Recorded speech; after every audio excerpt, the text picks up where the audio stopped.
And the big thing is injuries. Montreal comes in, Mike, completely healthy. Philadelphia, 4 starters. Kerr, Poulin, Daigneault, Craven out of the lineup. We're talking the second leading goal scorer in the NHL and the Flyers captain. Montreal has to have an edge there. Go down the list to intangibles. The Flyers have not lost to Montreal this year. Montreal is on the road here in Philadelphia. They don't play that well on the road. And I think the Canadians would have rather played the New York Islanders than the Flyers. So an intangible edge goes to the Flyers. So that saws off those check marks. Everything else, all the way down the list, offense, defense, and special teams, even at this stage. So it matches up pretty evenly. Do you remember the last night of the season when Montreal overtook Philadelphia for the lowest goals against average in the league? Just another area where these two teams are so close. Now, what about the coaching?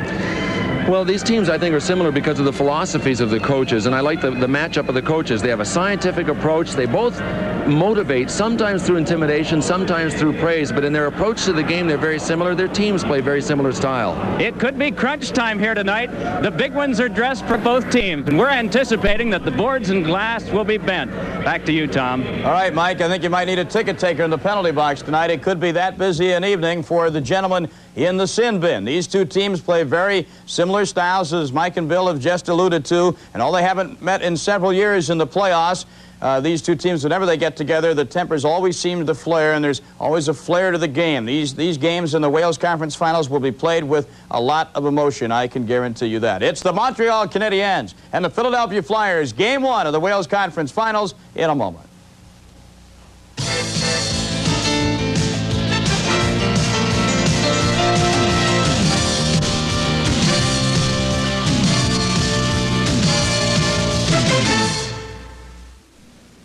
To the Cup. The Stanley Cup playoffs on ESPN is being brought to you by the crisp, clean, imported taste of Labatt's Blue. It's blue heaven.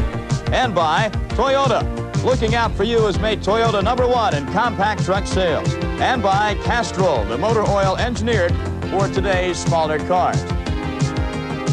Those of you who've been watching our Road to the Cup studio presentations over the last 3 to 5 games may be wondering where Hartford Whaler goaltender Mike Liut is here tonight. Well, the reason he's not here is a very good one. He's on his way to Edmonton, Alberta. Mike will be working with Ken Wilson starting tomorrow night in Game 1 of the Campbell Conference Finals as the Detroit Red Wings, now the Cinderella team, still in the field on the Road to the Cup, take on the Edmonton Oilers in Game 1 of that series at the Northlands Coliseum. That'll come your way tomorrow night at 9:30 Eastern and 6:30 Pacific time. With that in mind, let's take a look at the playoff scoring, and if you see a lot of Edmonton Oilers at the top, you are right. Wayne Gretzky, Mark Messier, and Glenn Anderson are 1, 2, and 3. Peter Stastny really came alive in the playoffs, but the Nordiques are now eliminated. Michel Goulet also had a nice playoff. Jari Kurri, also a very potent weapon anytime he takes the ice. And interesting to see the Montreal Canadiens with one of the top 7 scorers in the playoffs in Mats Naslund, 5 goals and 9 assists. If you're going to win the Stanley Cup, of course, you need to have goaltending. We saw some great goaltending last night by Glenn Hanlon of the Detroit Red Wings. Let's take a look at the goaltending stats so far along the Road to the Cup, and look at that. Glenn Hanlon is #1, 5-1, 1.47 goals against. Ron Hextall, the Flyers, you'll see him tonight. He's 2.22. We'll have to wait and see if his opponent will be either Patrick Roy or Brian Hayward of the Montreal Canadiens. Hayward, you might think would get the start tonight, coming off his performance against Quebec, and look at that goals against. And Ken Reggett, who, let's make this right now, let's make this clear. Reggett was not the reason Toronto lost that series to Detroit. He played very well in goal, and the goals against testifies to that fact. Now, Bill Clement, he ran down the laundry list of injuries for the Philadelphia Flyers tonight. The exact cause of the injuries, Tim Kerr apparently is not dressed tonight because a rotator cuff injury was aggravated in Game 6 of the series against the Islanders. He missed Game 7, and he is not, we understand, dressed tonight. Dave Poulin recovering from a broken rib. He played for 1 period in Game 7 against the Islanders Saturday night. We also understand he's not supposed to play tonight. Defenseman J.J. Daigneault, if you see him on the ice for Philadelphia, keep in mind he has a tender ankle. Ilka Sinisalo will play, but he is still recovering from sore stomach muscles. And Murray Craven is out with a broken foot. So maybe the MASH unit is hanging outside the Philadelphia locker room. If they are, I can guarantee them a lot of business because there are several Flyers on the men, and Mike Keenan makes no bones about it. He needs those injured players back if he has a shot to beat Montreal. Even without them, the Flyers should play well enough at home, most people believe, to make this a 6 or 7 game series. Now, tomorrow night again, The road to the Cup continues live from the Northlands Coliseum in Edmonton, Alberta. It's Game 1. The Detroit Red Wings, nobody really gives them a chance, but I'll tell you, the players are riding high after winning the Norris Division title against Toronto last night.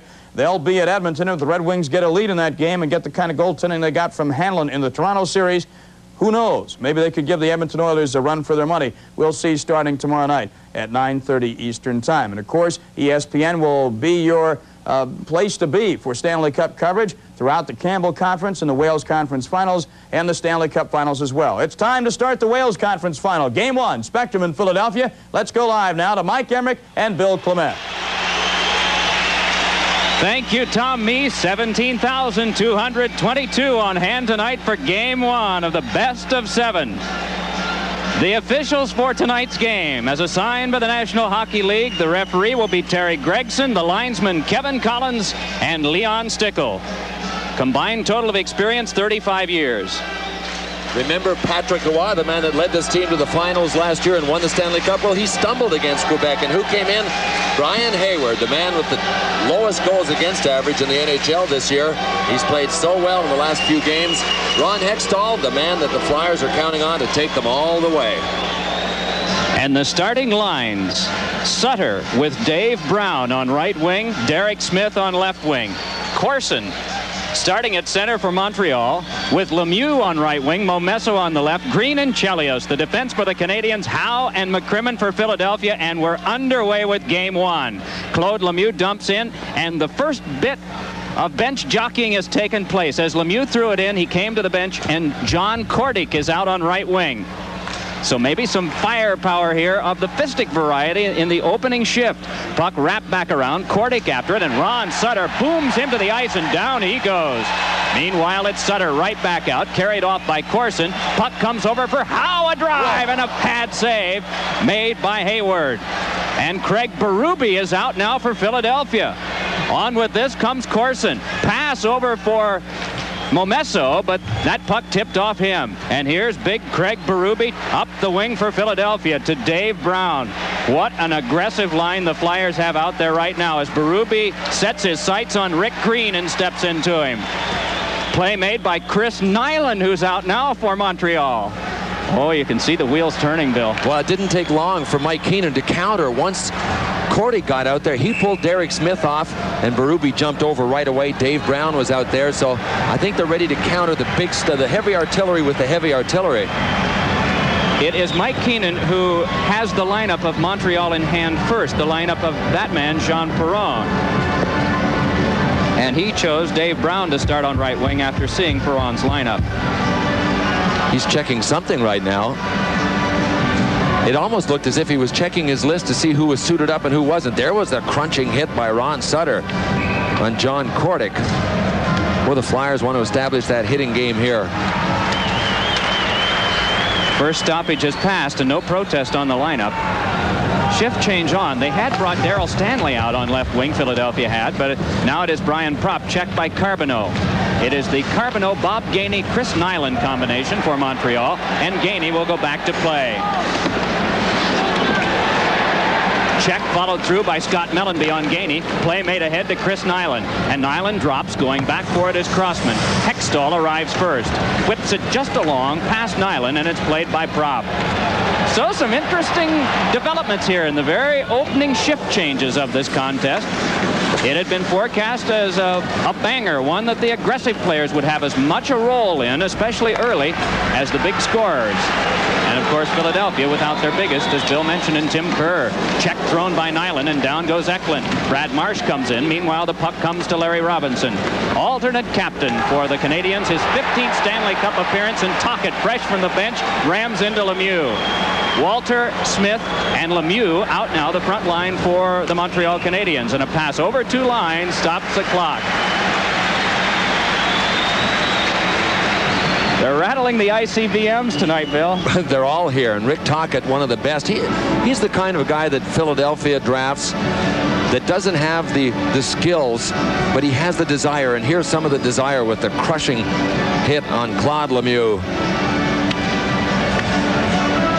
Bobby Smith will be in to take this draw opposite Ron Sutter. As close up you see Rick Tocchet.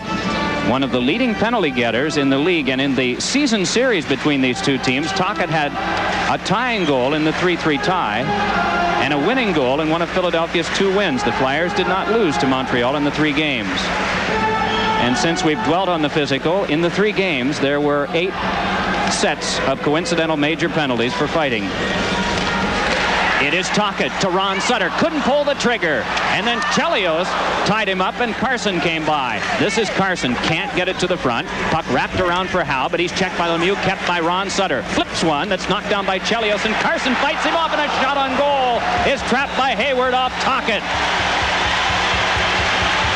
17:25 to go first period. From the Spectrum, no score.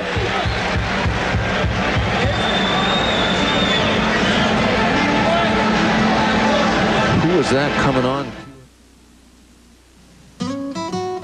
Blue. When whippoorwills call, Labatt's blue. The evening is night. Blue heaven. I hurry to my smooth. Clean. Crisp. Labatt's blue. A turn to the right. Imported beer from Canada. We'll lead you to my Labatt's blue. Yeah.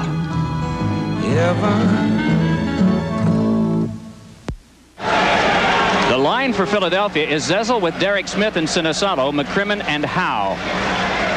Ludwig working on defense for the Montreal Canadiens, along with Chris Chelios, as the pass comes to Sinisato, backhander knocked down. McPhee can't dig it out, but it's followed up nicely by Chelios, who headmans to Naslund. Has a man moving up the wing, that's McPhee, but he dropped it in on Hextall.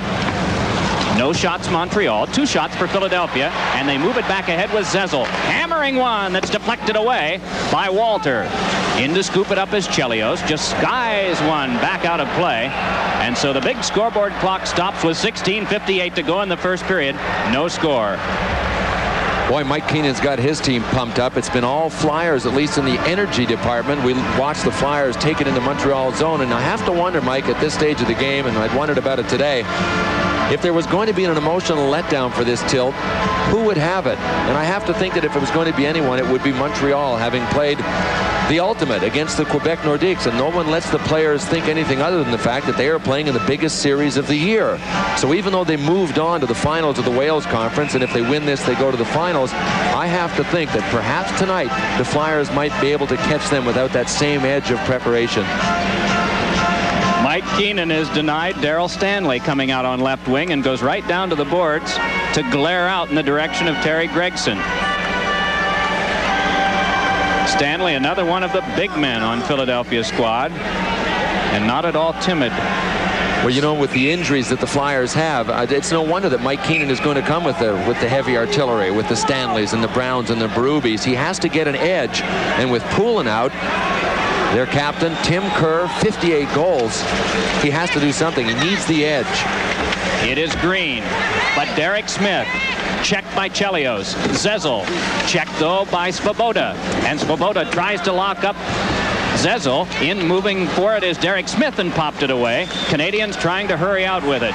It's banked out by McPhee, but locked up in the skates of Howe, and so Derek Smith wheels back. Drive turned away by Hayward. Rick Green to take it for Montreal. Has Skrudland moving and wraps it around to Svoboda. Glad you've joined us tonight on ESPN. 16:30 left first period, no score in the game. Check thrown by Stanley on Skrudland. Stanley able to muscle it along further, but now it's taken by Green. Don Knockbauer is out for Philadelphia now. Another one of the big men. Moving in is Naslund. Nice little play in front. Save on the play. Hextall. Scramble in front, and McPhee couldn't snap it home. Oh, what play in the Philadelphia goal. And now, after the whistle, a disagreement. You don't want to let Mats Naslund have possession of the puck for longer than a couple of seconds in your own zone, and that's what the Flyers did. He's so capable of hanging on to it and opening things up. He cuts diagonally here across through the zone, and you can see things break down. McCrimmon goes to him. There's Markau, so that's 2 defensemen besides Naslund. That lets McPhee get a pretty good whack at it on a backhander. Then Ron Hextall is able to stop. He doesn't know it's out to the right now. There's McCrimmon back in to help. Well, it's really helpful. The shot that we get from the opposite side of the arena, it really brings in some shots that occur on that left side that might screen us out from our vantage point here, as you see Mike McPhee. The line out now for Montreal will consist of Lemieux on right wing, Ryan Walter, who's had the hot hand in the playoffs on left wing, and Bobby Smith, who really staged a comeback in the Quebec series, especially in the 7th game, being involved in 3 of the key goals, and that come from behind victory by Montreal. Ron Sutter tries to clear it along. It skips through, but cutting across now is Mike Lawler. Jamming it off Carson's stick, taken by Lemieux. Moves on with Walter, puck jammed around, and it's Hextall scurrying to play. Off the stick of Lemieux. Lemieux controls, can't finesse it to Smith. Smith stands up with Brad Marsh. Loose puck off Smith, and fed ahead by Big Shell Samuelson along to Tocchet. Tocchet able to pivot away from Walter, feeds up the wing to Lindsey Carson, but it's left behind. Lemieux bumped by Tocchet and able to follow up himself. Gets it to Ryan Walter. Walter looks for Smith, but gives it up to Samuelson, can't clear. Lawler a shot and saved by Hextall. Around it sent to Lindsey Carson. 15-20 left first period, no score in the game. Loose puck just punched away from Tocchet by Lawler. Ron Sutter playing for Philadelphia, back to Samuelson, and on the turning stick of Tocchet. Drilled, but off the glove of Hayward. And Hayward stares back at the glove that betrayed him. Boy, the Flyers know what a break can do for them. They had a couple go against them in the Islanders series, and it actually lost games for them. And in the last game against the Islanders, Game 7, Brad Marsh got that goal that he shouldn't have gotten, against only in the sense that it was a goal that Kelly Rudy could have stopped and probably should have stopped. But it was a break that ended up winning the series for them. Here at the Spectrum, no score. Looking out for number one. Looking out for number one. Toyota, looking out for you with a powerful new Toyota 4Runner. 4-wheel drive, room for 5, and an unlimited capacity for excitement. Looking out for number one. Looking out for you has made the Toyota 4Runner #1 in owner satisfaction. Who could ask for anything more?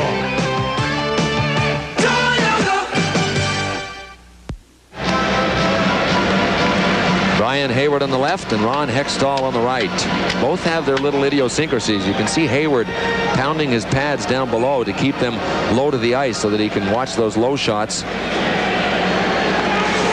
And of course, Hextall doing his number as the Oriental restaurant chef might do, banging away. Here is Howe, and Howe just scales it back in. Chelios to take it. Chelios' pass misses Gainey and goes back down. No icing. Might have a moment when we get a stoppage to tell you about Hayward's routine, since we were speaking of superstitions. But it takes a little telling. Dropping back now is Eklund. Eklund on to Mark Howe. Flyers doing a little circling here. Pass skips through for Eklund, but is collared by Craig Ludwig. Followed up by Dave Brown. And chasing back is Chelios. 4 shots for Philadelphia, 2 for Montreal. And if this follows the pattern of the way Montreal wants it to go, the shot total will be low. And perhaps the same might be said of Philadelphia. It is Ludwig, pressed by Dave Brown. And again, the Canadians control along to Chris Nyland. Nyland wraps it around to Ludwig. A pass tipped out by Bob Gainey, but gathered in by Eklund, and a little shunt over to Marsh. Fresh from the bench now, it's Derek Smith. We'll keep these line combinations coming at you because there have been some interesting developments in the first couple of shifts, but not much in the way of putting out the tough guys since. They've just been going regularly now. Nyland staying on his line with Carbonneau and Gainey. Brad Marsh drops in. It's Zezel back. And we get a stoppage of play on the offside. 13:23 left first period. No score. Blue. When whippoorwills call, Labatt's blue. and the evening is nigh, Blue heaven. I hurry to mine. Smooth. Clean. Crisp. Labatt's blue. A turn to the right Imported beer from Canada. will lead you to mine. Labatt's blue. Yeah. Heaven.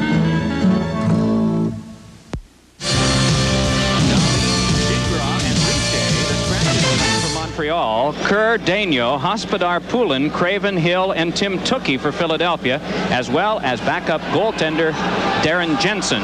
It is Glenn Resch handling his customary backup role for Philadelphia. Jensen was a goaltender in Hershey, one of 10 players called up late in the regular season. Well, really after Hershey's playoff schedule had been ended. Now it is Skrudland tapping, but following up is Crossman. Drives it back along. Derek Smith starts to move out with it. Rammed by Skrudland. Skrudland passes through, but unable to get away as McPhee as he's taken down by Brad Marsh. McPhee gets up to play, hammered from behind by Zezel, but not until he'd released it for Hextall to play. Crossman angles back around, but it skipped from Sinisalo and kept moving by McPhee. Doug Crossman patrolling on the Philadelphia defense. No score in the game, in case you're just joining us. 12:45 left first period, along with Bill Clement and Tom Mees. Back at ESPN, this is Mike Emmerich from the Spectrum in Philadelphia. 4-3, the shots on goal. Flyers with the advantage as on comes Knockbauer. Trips up Leon Stickle as he plays ahead, but we get a stoppage as though while falling, Stickle may have made an offside call. He sure did. He just didn't have a chance to get his whistle to his mouth. He was trying to break his fall as he went down. And boy, that is concentration, isn't it? Look at he's chuckling. You know, as far as matchups go in this hockey game, coaches trying to get players against other players. First of all, watch Leon Stickle along the boards. Knockbauer, I think just there, you can see his dragging foot just catches him. There's Leon going for the whistle now. Great form. I have to tell him after the game we enjoyed it. The matchups in this game, as far as coaches wanting certain players against other ones, I think the biggest one and the one that Mike Keenan will try for the most is Derek Smith, number 24 of the Flyers, against Mats Naslund, the little Swedish speedster from the Montreal Canadiens. This last shift, Smith just simply followed him around just about everywhere he went. And it was Derek Smith who handled so capably Thomas Sandstrom of the Rangers and was assigned to Mike Bossy on occasional instances once Bossy returned to the lineup in the second series for Philadelphia. It is Howe rolling off to McCrimmon, pressed by Corson, so the play is made to Mark Howe. Howe's pass clicked off Brian Propp, then is pumped right back along to the corner. Momesso centers one. Oh, a quick combination by Corson, held by Hextall. Boy, he just went bearing into the net, and Brad McCrimmon was hanging on to Corson, but the needle was threaded, and he got a great shot away in tight on Ron Hextall. I think it might have surprised him a bit.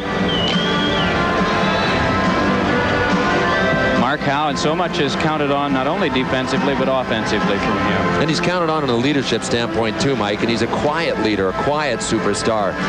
It's not so much how he says it, or at least how loud he says it, but what he says. Watch this pass by Momesso. Right out onto Corson's stick. McCrimmon was a second late getting to him to try and tie up his stick.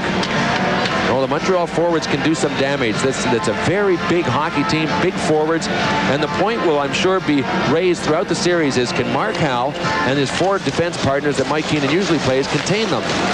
Ludwig is shot, and that blocked off. Stickless is Crossman. Walter tries to shovel it in front, and then Carson nudged down by Lemieux. Coming along for it, Bobby Smith, but it's sent back to Ludwig again. Tried to finesse it along, and it's brought back out by Ron Sutter. Sutter moving on Chelios. Escapes the check of Ludwig. In front, deflected, the puck loose, and still in front of the goal. It's handled by Ludwig. That one bounced off Hayward, and it appeared to lay on his body for a moment before coming loose for the clear. Now it is Smith. Gives to Chelios. Blocked off by Hextall. Thrown away by Crossman. It'll be a hand pass and a stoppage. You know, Chelios shot that puck left-handed. He's a right-hand shot. The puck came out. He switched hands and got a great shot away. How many guys are there in this league that can do that? I've seen Brian Propp do it, and I'm sure you saw Gordie Howe do it. And Yvan Cornway. Yeah. And those are the only ones.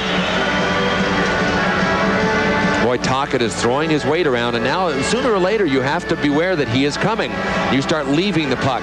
Then you end up with the odd break. Sutter does a great job in keeping this puck coming along with him in his skates. And I thought it was Ludwig that deflected it. What is it, right off Hayward's mask? Yeah. Here's a reverse angle look at it. Wow, that's off of his own teammate, off of 17 Craig Ludwig, right up onto Brian Hayward's mask. That's a dangerous deflection. You got to think that Ludwig is saying to himself right now, I have to be a little more careful. On that angle, you have to compute it very quickly in your mind and make that decision. But if Hayward doesn't have his face in the right place, that's a goal for the Flyers. Montreal controls on the faceoff. Bob Gainey leaning Pinned on by McCrimmon. Help comes from Chris Nyland. Nyland drives one into Hextall, and Hextall out to spin it back around. It'll be Gainey moving for it. Captain of the Canadians checks there with Brian Propp and McCrimmon in as well. It's foisted back out, and so Svoboda will go to play. Peter Svoboda hands it to Green. Shift change on, and now the Flyers have out a combination of Eklund along with Brian Propp, and across the way Scott Mellanby. Drilled back in by McCrimmon. It swirls around toward Mellanby, allows it to go to Howe, but he couldn't keep it in, and so again the whistle stops play. The score midway in the first period: Flyers nothing, Montreal nothing. Blue. When whippoorwills call, Labatt's blue. evening is nigh. Blue heaven. I hurry to my Smooth. Clean. Crisp. Labatt's blue. a turn to the right. Imported beer from Canada. We'll lead you to my Labatt's blue. Yeah. heaven.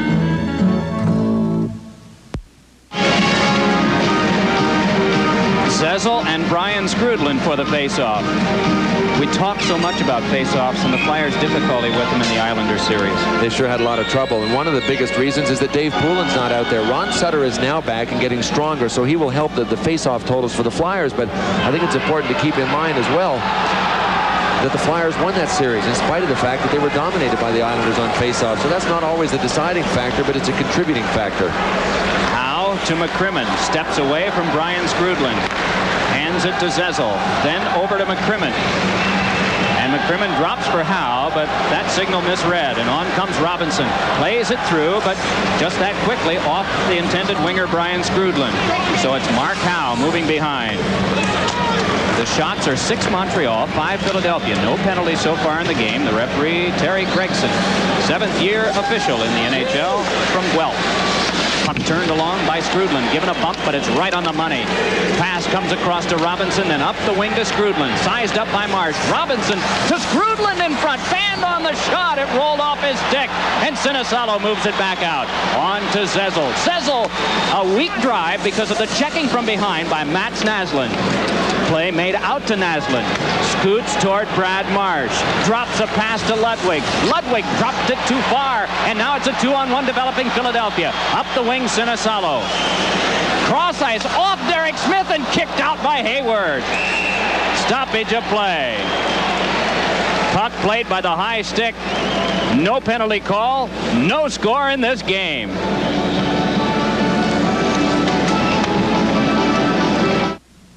Looking out for number one. Introducing the new limited edition Toyota trucks with the options you want: free chrome bumpers, front and rear, Didn't cost a cent.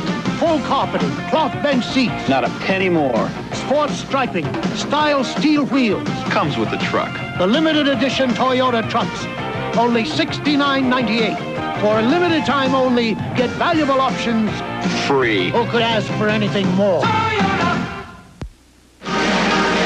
There's a look at Brian Skrudland. You know, most people don't know that he attended kind of a free agent tryout with the Philadelphia Flyers before he signed with Montreal in 1983. Here's his chance. Nice drop to Robinson. Look at the Robinson with a fake. Brad Marsh was going down to block the shot. It never came. Skrudland cut in, tried to feed to McPhee, but Keith Allen, the ex-Flyer GM, was telling us today that Skrudland was just too skinny a kid back then.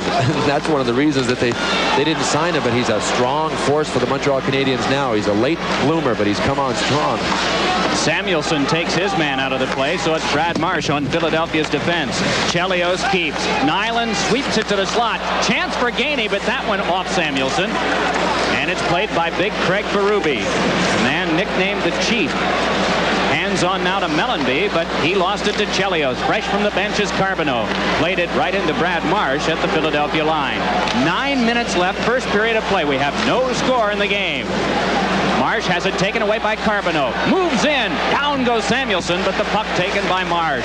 Nyland trying to hook him off. Also coming around Momesso, but it's Mellanby. Stepped into by Carbonneau. Canadians using the body as well. This one comes near Marsh. And Marsh just lofts it back so that Philadelphia can make a shift change. And they bring out Dave Brown along with Propp and Eklund. Up the left wing, Svoboda can't get through, then turns it on goal, sent away by Hextall. Momesso Checked by Eklund. Tries to tie him up. Brown comes in. Canadians able to keep. Gainey's pass to the front is knocked away. Svoboda drive. Blocked down and trapped by Hextall. The Canadians have developed some offensive chances when you least expect it, seemingly, and they've really had the better ones so far. They sure have. And, you know, we talked about the size of their forwards. Only 2 players on their team are under 6 feet. One of them is Guy Carbonneau, and he's one of the guys that's throwing his weight around as much as anyone out there. No score in our game.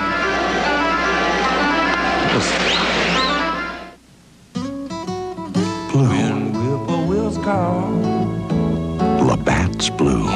evening is nigh. Blue heaven. I hurry to my Smooth. Clean. Crisp.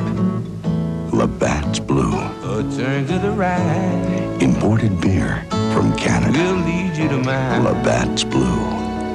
Yeah. heaven. You can be sure Brad Marsh will get all the ice time he wants in this hockey series. The Canadians obviously using a 2-man in forechecking. There's Nyland, gets a piece of Marsh. Watch Sergio Momesso rack him into the boards. Marsh ended up hooking it around the boards, just one of his teammates, and no harm was done. But that's the kind of aggressive forechecking and puck pursuit that Jean Perron's teams are noted for. Really strong forechecking. Crossman able to sweep away from Lemieux, feeds to Ron Sutter, but that one trickles to Walter. Walter over to Rick Green. Just over 8 minutes to play. First period of action, no score in the game. And a stoppage of play. Now Lindsey Carson, a little bit of a shove with Rick Green.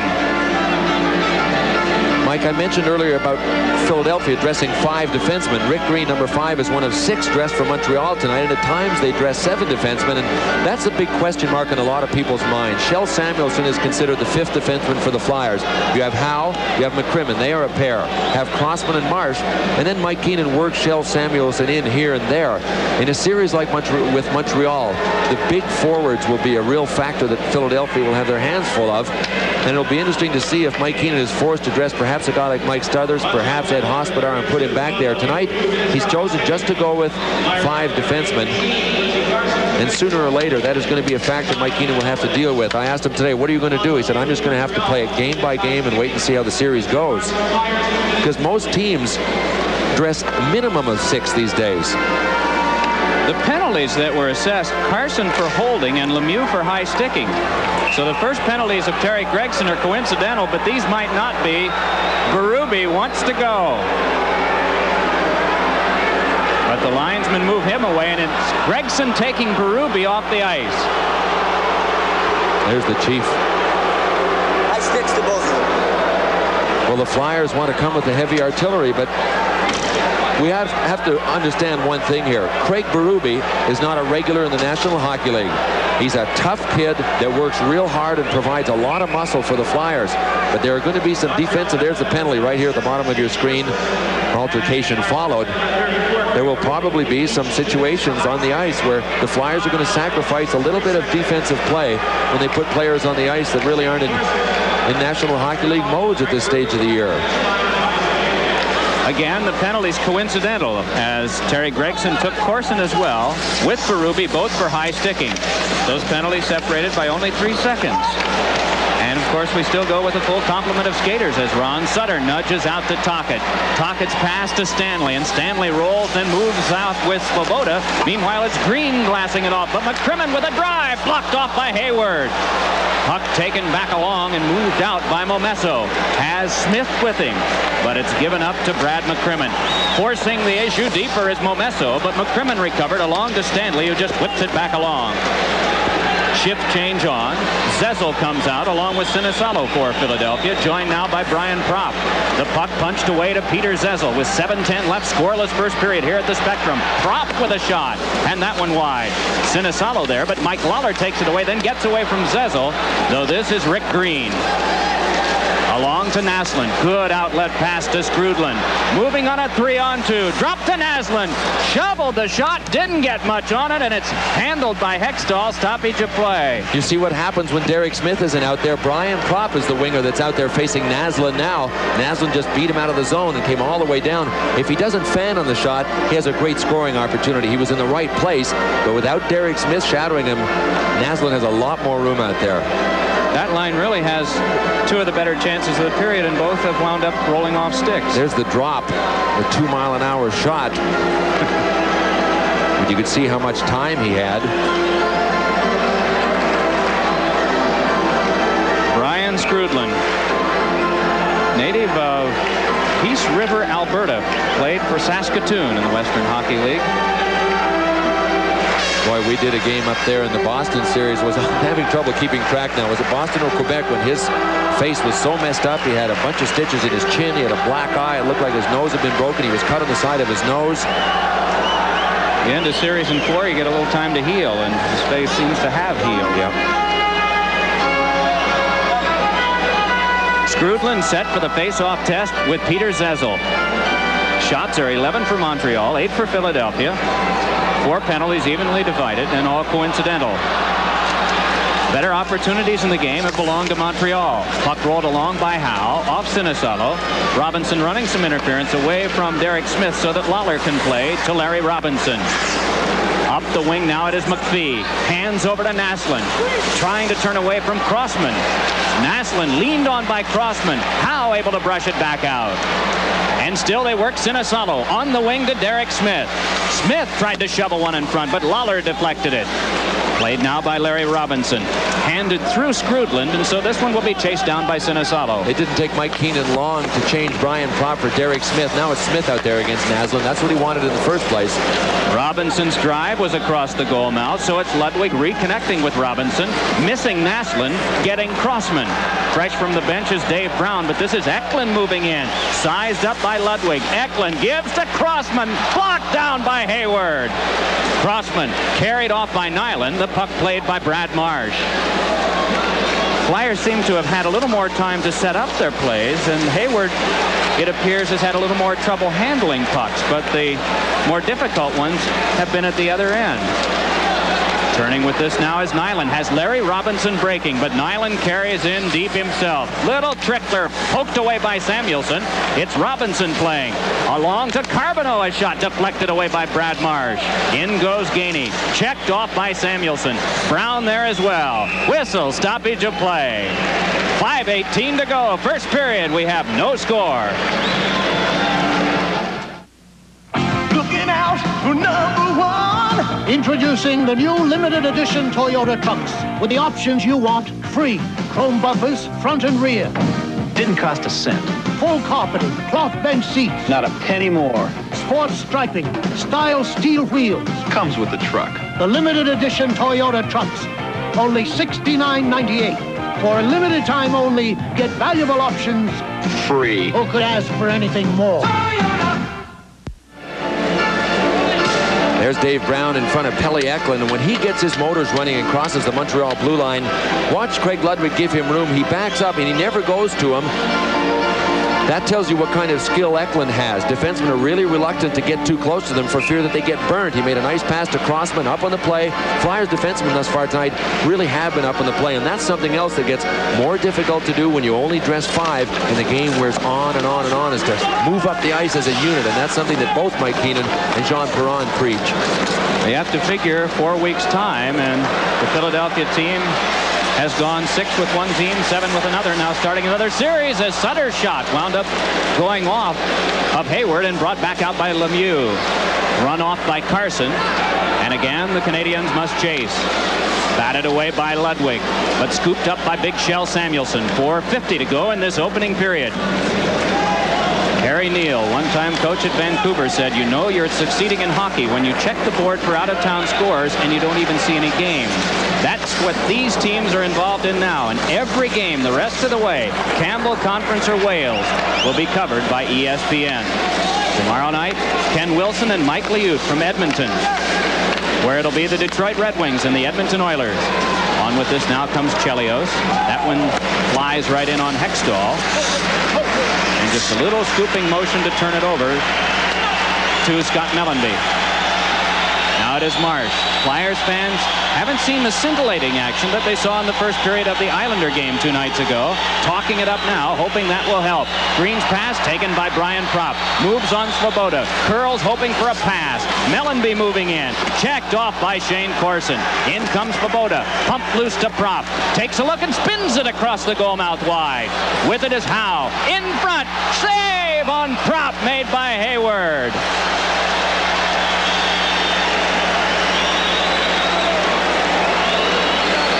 And in the middle of it all, Mike, I believe Gregson has called a penalty. He was standing down on the far corner, away from all of the action. Propp got a good shot away. Hayward in his classic stand-up style. He's not a flip-flopper like Patrick Roy. Here's a reverse angle look at it. Mark Howe simply cross-ices it right through the Montreal lane. There's a big opening between that zone that they were playing. Brian Propp gets a good shot away. And he is met by both Peter Svoboda and Sergio Momesso. But at this stage, Terry Gregson's calling a penalty to one of the Montreal Canadiens. There he is, Shane Corson. So the first power play of the series is coming up, and the fans here warming to the task. It's at 16:15, and the penalty goes to Shane Corson, his second minor of the game. Philadelphia in the season series with Montreal was 1 for 8 in the 3 games on the power play. But in the playoffs, they stumbled in the first round and were solid, nearly 50% in round 2. As we know, round by round, those special team stats seem to change depending on the matchups, and we'll just have to wait and see. Coming into the playoffs, both of these teams, power plays and special teams, penalty killing, they kind of sawed off. Nobody really had a strong advantage coming in, but we have seen that round by round, they seem to change drastically, and we'll have to just wait and see how this one unfolds. Corson, a high stick minor at 16:15. Chelios to kill it along with Rick Green. And we'll pick up the other Canadians for you as well as the Flyers as play is back in. Carbonneau working up front along with Bob Gainey. The Flyers turning are Propp, Sinisalo, and Pelle Eklund. It'll be Crossman and Howe once they get it set. But it won't be just yet as Hayward turns to Chelios, cleared it into Propp and followed up, giving it for the clear by Carbonneau. 3:15 to go first period. We have no score. 1 minute and 30 seconds to go on Philadelphia's power play. On with this one comes Pelle Eklund, just short of averaging a point a game in the playoffs. Eklund takes a look, has Howe behind and gives it to him. No one at the front yet except red, white, and blue uniformed Canadians, so back it comes for Sinisalo, then to Eklund, then to Howe. Crossman's at the front now. Eklund takes a look, gives to Sinisalo, then over to Brian Propp, and Propp with a shot off the glove of Hayward. He hangs on.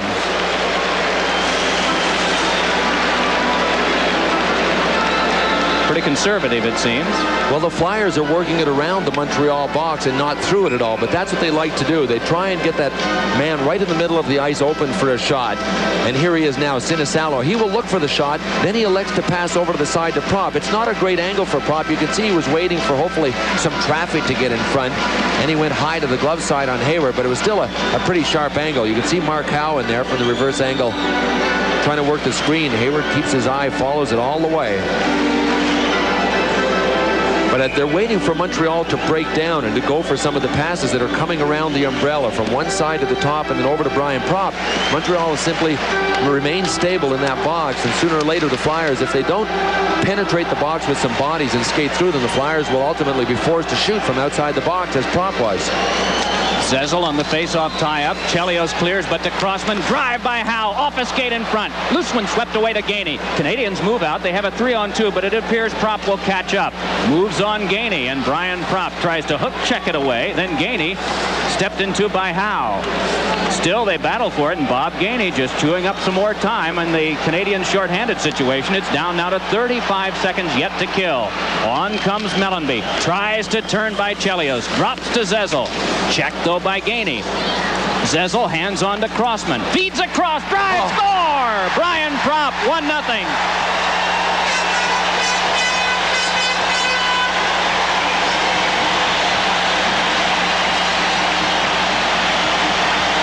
Boy, does this play unfold quickly. There was Brian Propp's guffaw. Right out of Howie Mandel's stand-up comedy routine. Everybody seems mesmerized, the Canadians at least, by the play. There were two of them that moved over from the side of the box to where Peter Zezel had fallen down, and I think that's one of the reasons why the Canadians relaxed. There's Zezel going down. You can see Gainey over there and Carbonneau. Those are the two forwards. What are they doing on the same side of the ice? There should be one on one side, one on the other, unless it's a sure thing. Crossman made a nice feed to Brian Propp. Brian Propp just one-timed it and jammed it hard behind Brian Hayward. Sixth goal of the playoffs for Propp. And Philadelphia has the first goal of the game. Canadians will try to answer now. Smith checked down by Ron Sutter. Turning with it is Mike Lawler on the defense, but plays it to an empty wing, and so it's Samuelson's play. Flipped right back out in the final minute 45 of this period. Crossman and Zezel get the assists on Brian Propp's goal at 17:51, a power play goal for Philadelphia. Now it's Mats Naslund giving to the back, and it is Robinson a shot blocked by Hextall, and the rebound skipped loose. Fed right back to Lawler. Hurries one, kicked away by Hextall. Tocchet for the Flyers. Misses Carson, gets Lawler. Canadians clear the zone at the other blue line as Naslund now moves it to Smith for a drive off Samuelson. And Hextall pokes it away.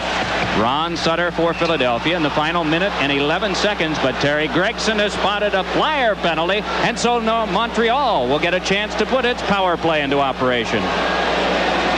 It's Rick Tocchet, and when we looked down, we saw Claude Lemieux lying on the ice. He had tried to break for the net.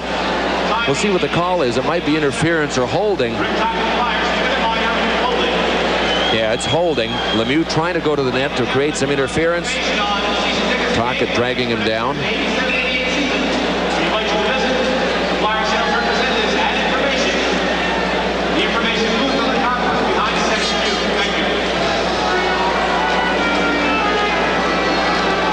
Another look from our reverse angle at Brian Propp's goal. It was Propp that shot it. Take our word for it. Right up under the crossbar. Boy, Hayward completely handcuffed. You know, he shot that puck into the left side of the net as we were looking at it too. That shows you how beat Hayward was. I mean, Hayward didn't have a chance at it. Propp got rid of it so quickly. Well, the hands are back, Bill. Remember you talked about how the hands go to stone sometimes? Absolutely. When the confidence goes, the next thing that goes for a scorer at least is the hands, and that's what Brian Propp was having so much trouble with in the playoffs, is handling that puck and scoring goals. Well, we thought he was back at one point during the Islanders series, then he seemed to tail off and look a little jittery with the puck, but of late in the last 3 games, the last 2 against the Islanders and in this one, Brian Propp, I think, is back to his mid-season form. It is Shane Corson now out with Naslund and Walter for the Canadians. They win the faceoff, and it is Chelios across to Robinson. Walter goes in, shoulders with Brad McCrimmon. And Ron Sutter checks Corson down, who gets up and turns immediately to Terry Gregson. Meanwhile, McCrimmon drives it back around. Chelios flips one in front, and that knocked down by Howe. Walter to Chelios. Spins it back across to Robinson. For Walter, but Naslund will play the carom. 45 seconds left in the period. Naslund keeping. Tried to forehand one, but Howe blocked it away. Corson again to Naslund. Back for the drive by Chelios. He scores! Chelios has tied the game 1-1. Well, we said we didn't know about power plays. Now they've got one each. And to me, it looked as if it was deflected in front. The shot was going wide, I think, to Ron Hextall's left. Chelios, he shot it just about as hard as he could, and it was a very deflectable shot. Right down low, the nice ones to deflect. Back to Chelios, right in the middle of the ice. He lets it go. On the fly, right off a stick at the side of the net. That's Shane Corson. And it wasn't Mark Howe's stick, was it? Mike, what did you see? Corson's stick? I think it was Corson, too. I believe Howe's stick was up. Absolutely. Howe has white tape on his stick. Corson has black tape on his stick, and it went off a black stick. We'll pick up the assist for you, but it was Corson tying the game. It is now 1-1 in the final 23 seconds of the first period. Carbonneau, shouldered by Zezel. Puck turned to Derek Smith. And it's played, though, by Chris Nyland. Followed up by Samuelson. Chelios and Naslund get the assist on Corson's goal in the final 8 seconds of this opening period. Tom Mees will be along to usher you through our intermission activities. as it is Zessel pawing a little bit with Hayward as the first period comes to a close. That has to be a major tally for Montreal, Mike, at the end of the period. You know, if they don't get it, they go in down a goal here in the Spectrum. The Flyers get that little extra bit of boost to coming out for the second period. So Montreal coming back with 14 seconds left in the period have to be pretty happy with the way things turned out for them. And when you talked about specialty teams, Bill, you called it even. Both specialty teams came through. And the Flyers penalty killing, especially, Mike, has to beware of the Montreal forwards. On that power play, and it was our first look at them, they really wanted to crowd the net. Corson was able to get inside of Mark Howe. That just can't happen. Even a guy like Mark Howe that's not noted for playing a physical style is going to have to try and keep the Montreal players on the outside. That time Corson was on the inside. Power plays are 1-for-1 apiece. The shots 14-12 Philadelphia in the opening period. The score of our game at the end of the first 20 minutes. Philadelphia won. The Montreal Canadiens won.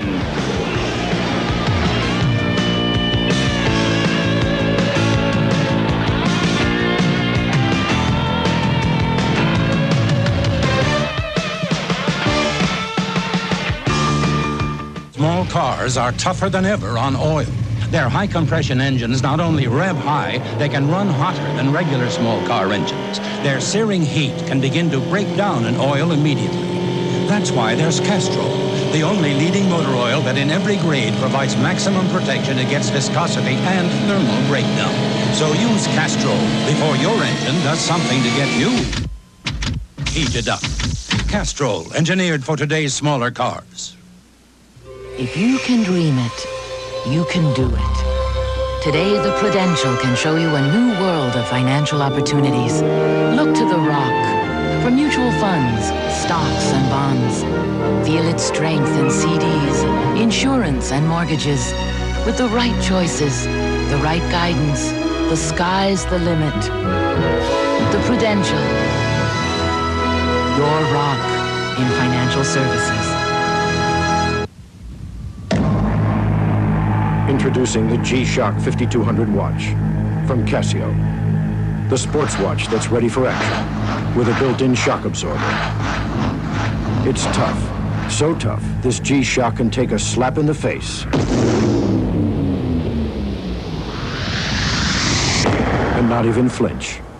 The G-Shock 5200, just one of Casio's water-resistant sports watches. It's one tough watch to beat.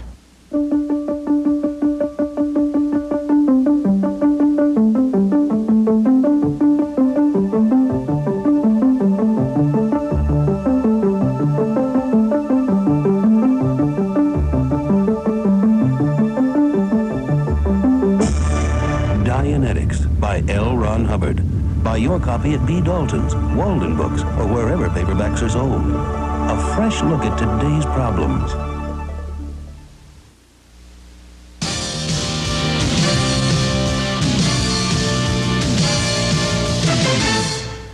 Hey, welcome back to our Road to the Cup studios, everyone. I'm Tom Mees. A big surprise, really, from the kind of first period we thought we might see. First of all, it took less than 45 minutes of actual time to play that first period once it got going. Secondly, there were only 2 penalties in the entire period, both of them minor penalties. All the big trucks were out there in the first couple of shifts of the ice.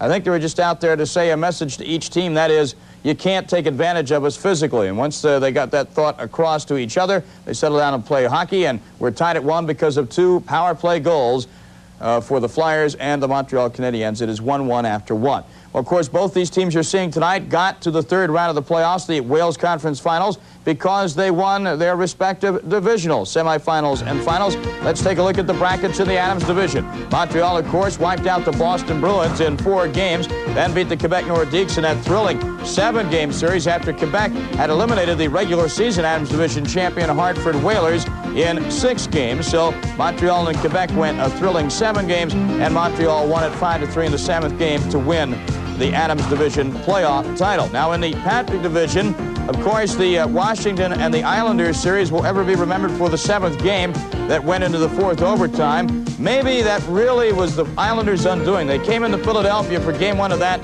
Patrick Division final, and really the first game was a walkover, and in a 7-game series that Philadelphia had to win on the last night, don't forget that first game. That helped them a lot. Obviously, the Flyers beat the Rangers in their divisional semifinal, then beat the Islanders in another thrilling series in 7 games. In the Norris division, well, these teams were arguably the most even of all the teams participating in the divisional semifinals and finals. St. Louis had to go 6 games with Toronto before the Maple Leafs beat the Blues. The Blues won the regular season Norris division title.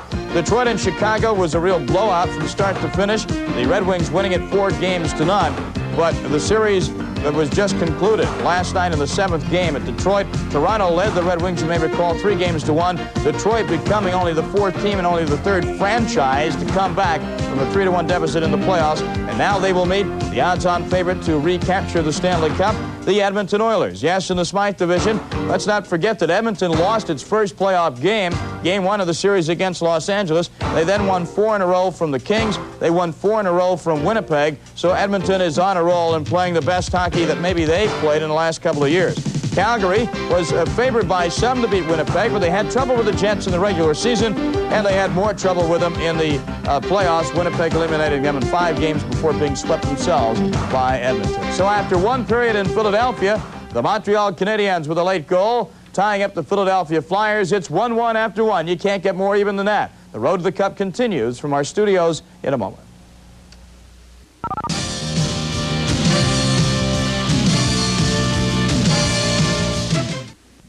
The future of car dealerships is here today at Blackwell Ford. We go to great lengths to ensure your car or truck is repaired with the latest technology available. Modern computerized equipment and a service staff that stays up to date on the latest changes and innovations mean that you get the best service available anywhere. At Blackwell Ford, we operate with a very simple service philosophy. If it's not broken, we won't fix it. If it is broken, we'll fix it right. Blackwell Ford, we're a different kind of car dealership. Just ask our customers on Plymouth Road between Haggerty and Newburgh in Plymouth. If you've had the misfortune of having your vehicle stolen, vandalized, or in an accident, if you're really dependent upon your car and can't afford to have it tied up for repairs, write down this phone number. Hi, I'm Dick Letterman from the Metro Auto Theft Repair Center. I have 22 years in the auto repair business. Our professional staff guarantees quality, and in most cases we can cut your repair time by half. Your insurance company is familiar with our business. Remember, that's Metro Auto Theft Repair, 548-0121. It starts early, a distant rumble. You can feel it getting closer.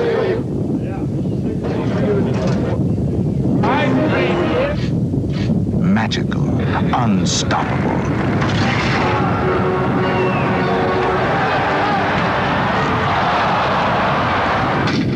NHL hockey, feel the thunder.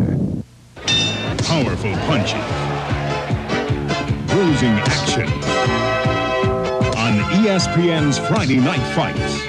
Each week, ESPN is your ringside seat to see today's best young boxers exchange blows.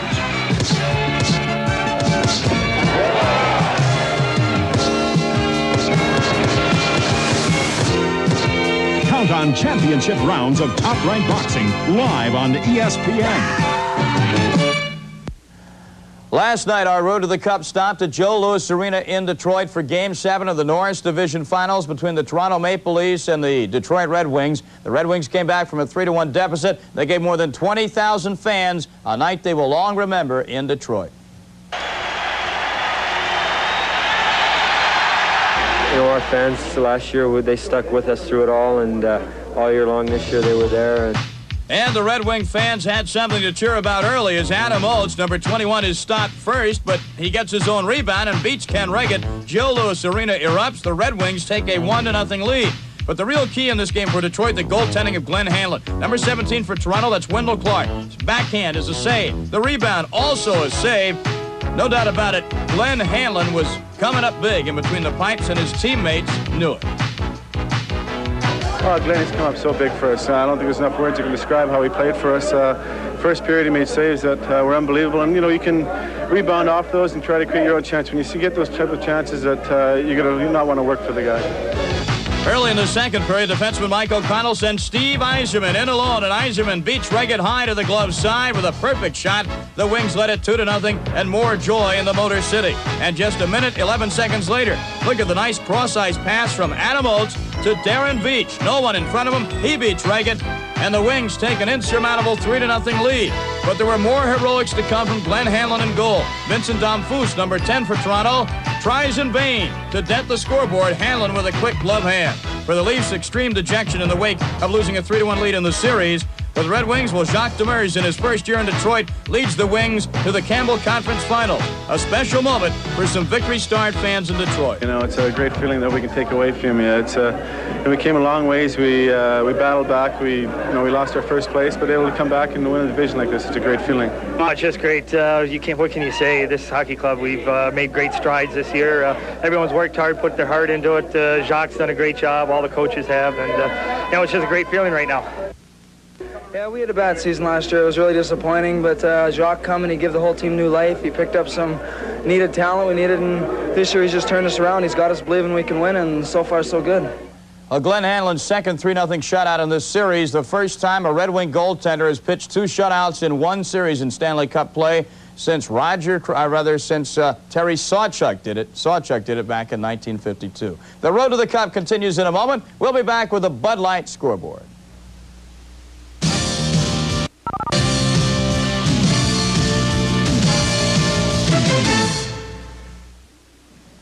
Fixing this water damage will cost $1,200.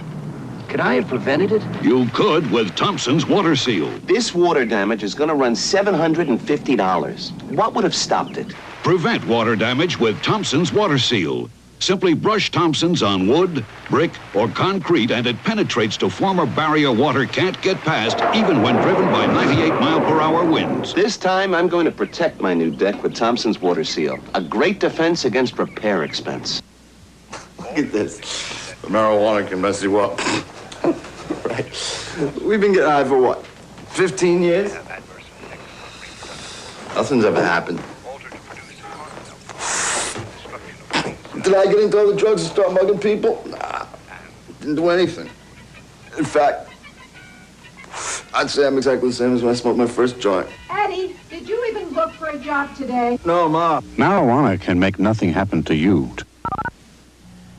Welcome back to our Road to the Cup studios. I'm Tom Mees. We'll be going back to Mike Emmerich and Bill Clement for the second period from the Spectrum, Game 1 of the Wales Conference Finals in just a moment. In case you tuned in late, let's take a look at some of the key plays from the first period, the Flyers and the Montreal Canadiens. Welcome to the series, Ron Sutter says to Mr. John Kordick of the Montreal Canadiens. The pace has been set. Canadiens' best chance at this point, Matt Snaslin, partially fans on it. Chance on the backhand for Mike McPhee, but Ron Hextall comes up big. Philadelphia's best chance, almost a score here with the help of Craig Ludwig's stick of Montreal, knocks it right off the mask of his own goaltender, but Brian Hayward made the save. Flyers on the power play, Crossman to Bryant Propp, who one-times it and beats Brian Hayward easily, 1-0 Philadelphia. But just a few minutes later, on Montreal's first power play of the series, Matt Snaslin from the corner back to Chris Chelios. Now the key here is Chelios keeps the puck low. It's going wide, but that's okay. It's low to the ice. And Shane Corson with a great deflection, and the Montreal Canadiens and the Philadelphia Flyers are tied at 1 after one period. This looks like it's just the beginning of what could be a great, great series as the Road to the Cup continues on ESPN. This has been the Bud Light Scoreboard. Check him out. What a hug. Get a load of him. Well, there's a super party animal. His name is Buds McKenzie. With a beach in sight and a cold Bud Light, he's in the party frenzy. He's Spuds McKenzie. What party-loving, happening dude. Go, Spuds, go, Spuds, go. Bye, Spuds. Call me. Go, Spuds, go. Hi, I'm Rich Davis. You know, I wasn't satisfied with regular barbecue sauces, so I created my own KC Masterpiece Barbecue Sauce. It really is a masterpiece because of my recipe and the ingredients. For example, I don't add thickeners or sugar.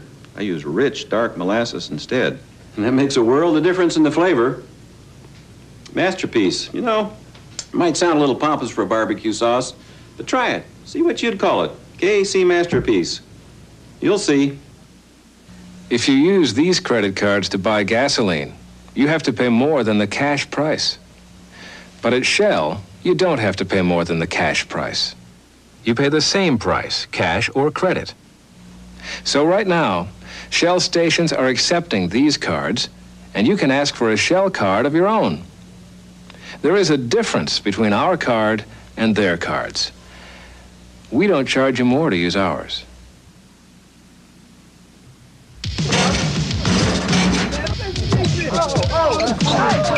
If you follow basketball, you know one player is making quite a bit of noise around the NBA. Hakeem Olajuwon. And the shoes he wears to work? The Dream by Etonic. Get into a pair of Dreams, and someday you too might bring the house down. Get a free Unbeatable Dream record with purchase of Etonic basketball shoes. The Indianapolis 500, the granddaddy of auto racing. Only the fastest cars make the race. Watch day 2 of the Indy 500 time trials, live Sunday on ESPN. A pair of power play goals. Say that 10 times fast, but that's what it is in Montreal 1, Philadelphia 1. Let's go live back to the Spectrum in Philadelphia. Mike Emmerich and Bill Clement.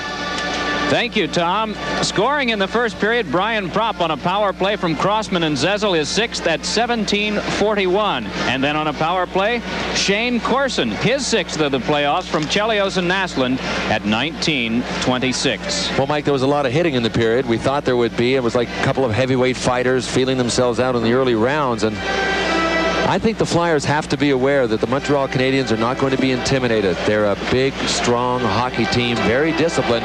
Similarly, the Flyers aren't going to be intimidated. That doesn't mean that they're not going to play very aggressively and try to wear one another down with a lot of contact. It is Rick Green matched up with Chelios at the start of this period. It is the Corson line out that includes Momesso as well as John Kordic now on right wing. Momesso sent it off the shoulder of Kordic, who follows up and just taps in deep. Brad McCrimmon to take it. The shots in the period were 14-12 Philadelphia. Mark Howe with a pass that glanced off McCrimmon, so Momesso with a chance, but McCrimmon quickly foiled that. Kordic digs it out, gives it over to Chelios, then to Corson, looks to the front, sent it right on Hextall, and it swept to Mark Howe. Howe for the Philadelphia defense with a flip that couldn't get to Sinisato. Momesso had it brush checked away by Howe, and following up is Brian Propp. Propp just scales one in that is cut off by Chris Chelios. Away from Eklund, off the stick of Kordic, but it's skated down by Corson.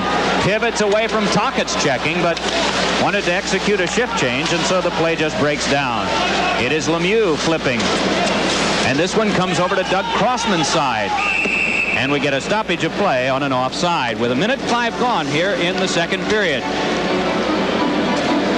Well, there's a man that will be a key for this hockey team, Bobby Smith, who started his career with the Minnesota North Stars, and I really believe he has matured more and more each year to the point where he is a real key leader in this hockey team. Bobby Smith is one of 3 Canadians to ever play against the Flyers in the playoffs, and he did that as a Minnesota North Star. There's only one Flyer that's ever faced Montreal in the playoffs, and that's Mark Howe when he was a Hartford Whaler. Crossman sails one ahead that goes through the legs of defenseman Larry Robinson, is guided right back along to Walter. Walter through now to Bobby Smith. Over on the wing to Lemieux. Back to Smith, but it's knocked away by Ron Sutter. And Crossman outlets on the wing to Lindsey Carson. Has a man breaking Tocchet. Carson a drive, and that blocked off by Hayward. Rebound, off the goal post it appeared, and it came across the goal mouth. Behind the net, Carson can't take it. Bumped off on the play. Tocchet spins. Ron Sutter checked down by Robinson.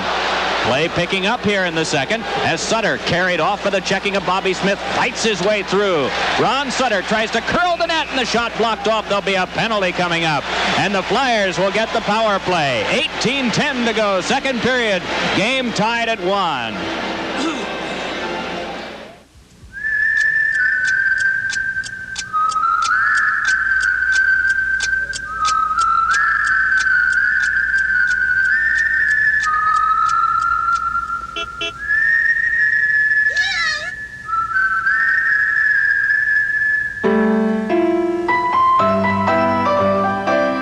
Volvo 760, the car for people whose means have changed, but whose values haven't.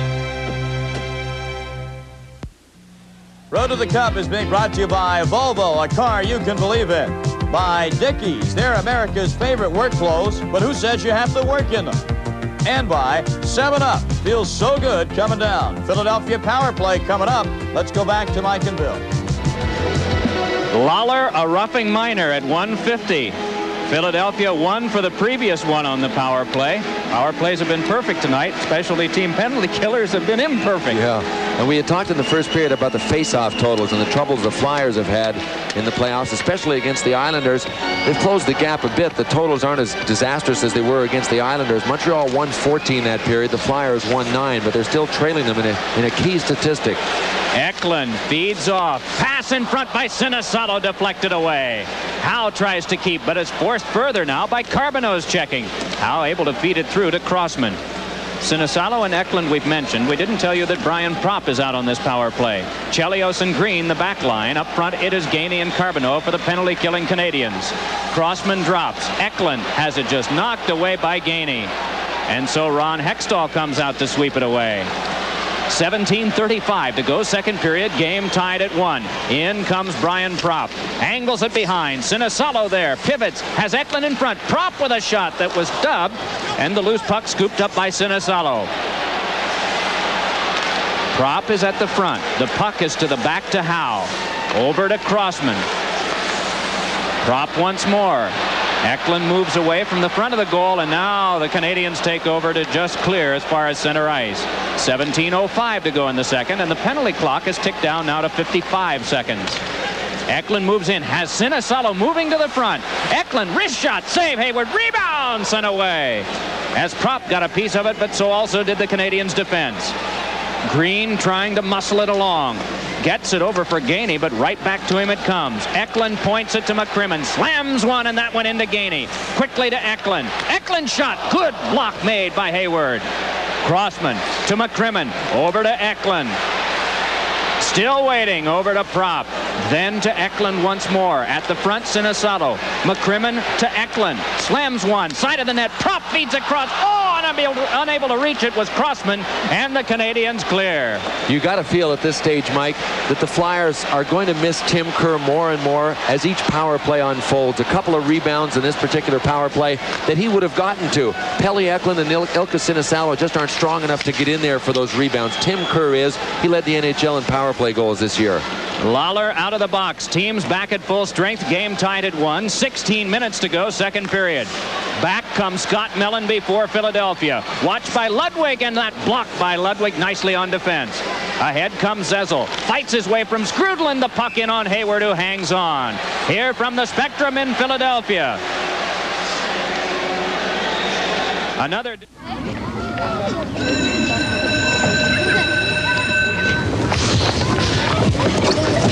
Do you have to keep 3 kids in jeans? I do. Bye, Mom. Bye. I buy Branders. Bye. They're durable and they look good. And they're about half the price of the others. Why should I buy anything else? Branders jeans by Dickies. Price to fit America.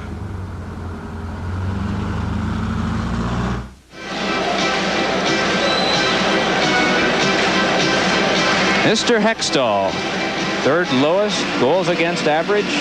Who had the other 2, Bill? Yeah, they're all involved in this series. Brian Hayward with the best goals against average in the NHL. Patrick Roy was number 2 with 2.93.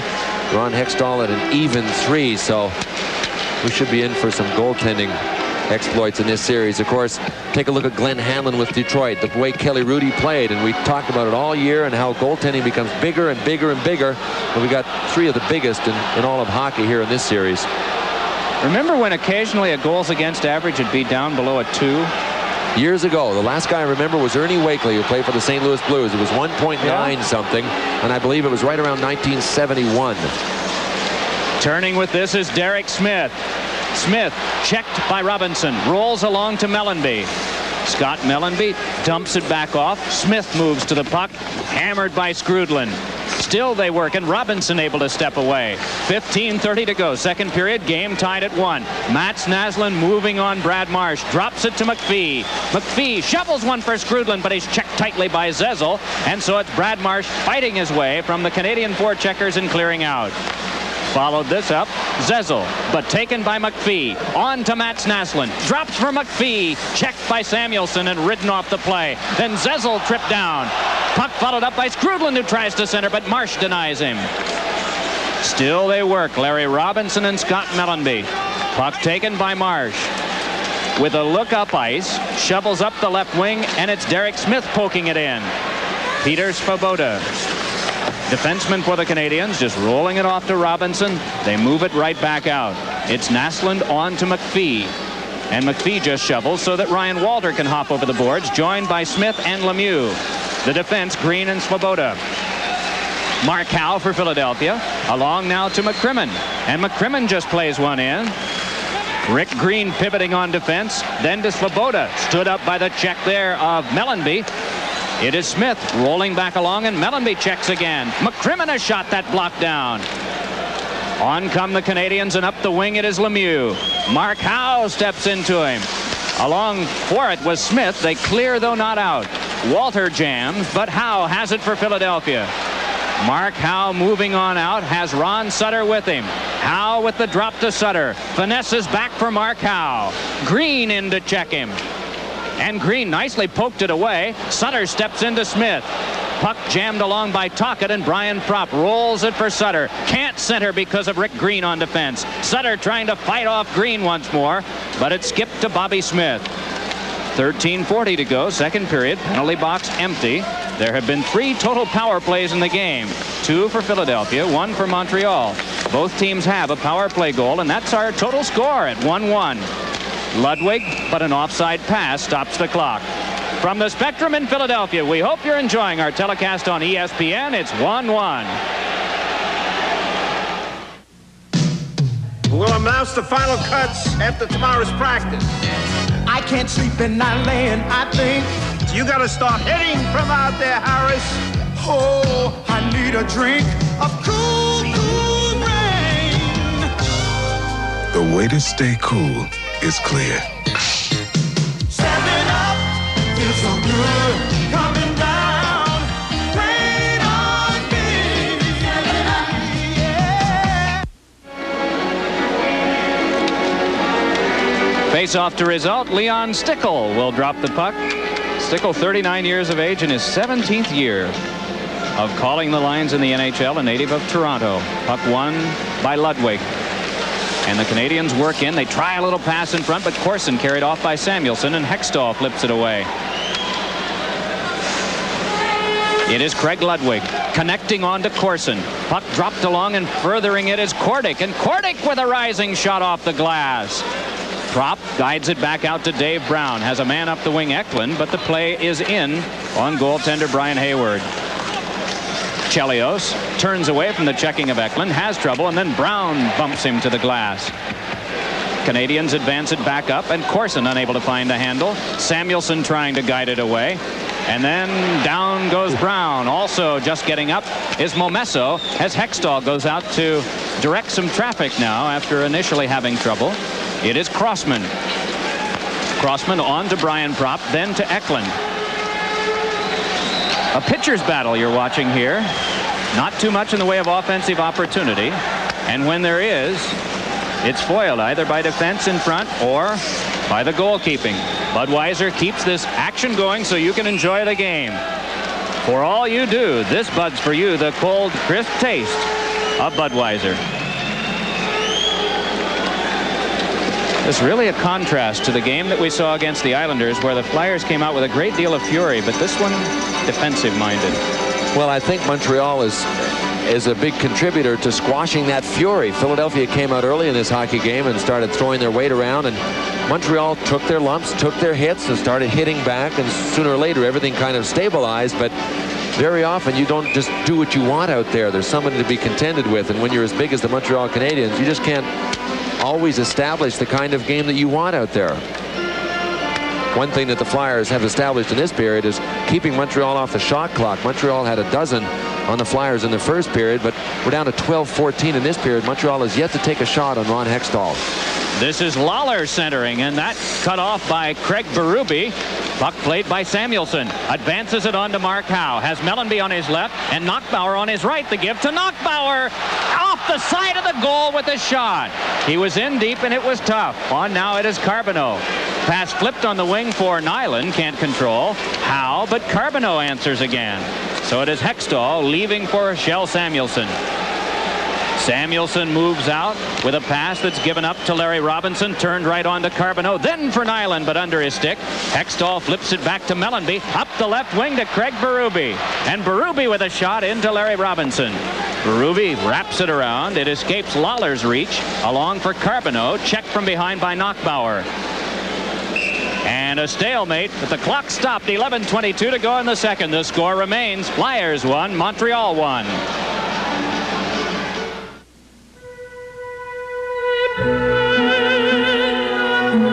The 1946 MG. The 1957 Thunderbird. The 1987 Volvo 740 Turbo. A collector's item you can drive every day. Bill, do you see an edge in goal for either team? Well, the way both of these men have played, Hextall on the left and Hayward on the right of late, I really don't. But I can tell you that if the series happens to get very physical and very aggressive, a lot of fighting and really kind of gets out of hand, I think I'd like Ron Hextall on my side. 104 penalty minutes in the regular season. He's had 17 here in the playoffs. That 104 broke the existing NHL record for a goaltender, held by one William Smith of the New York Islanders. Zezel and Skrudland for this face-off test, and encroaching was McPhee. Bill mentioned that Montreal was held shotless through the first 8.5 to 9 minutes of this period. But now Montreal has recorded 1 shot. Philadelphia has gotten 6.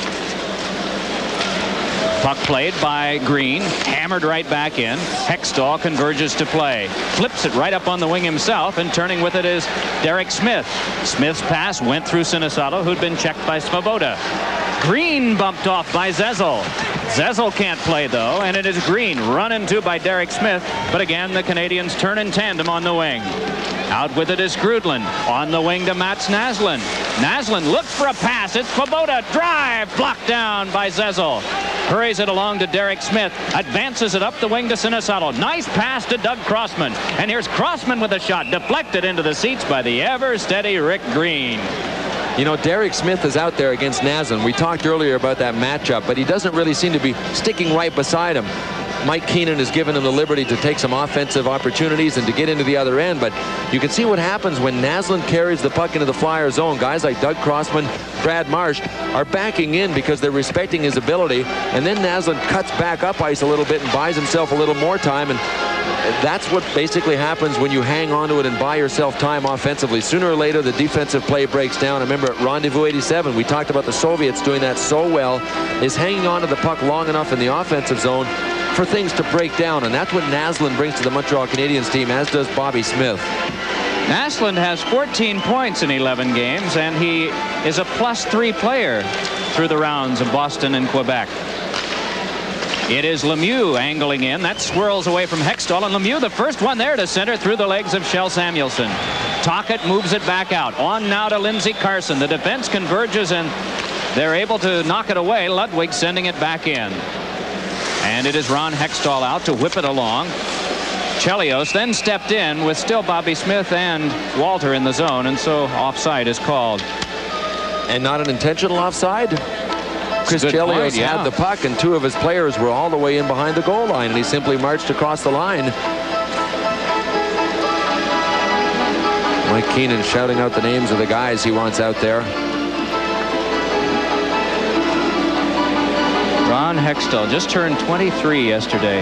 And you know, that's something that a lot of people don't take into consideration when they talk about Ron Hextall as being a rookie. He's not 19 or 20 or even 21. And believe me, there's a big difference when you're talking about a professional athlete that's 23 and when you're 19. And people talk about him losing his cool and breaking under pressure. He's a lot less likely to do it at 23, to react to it, than he would be, say, at 20.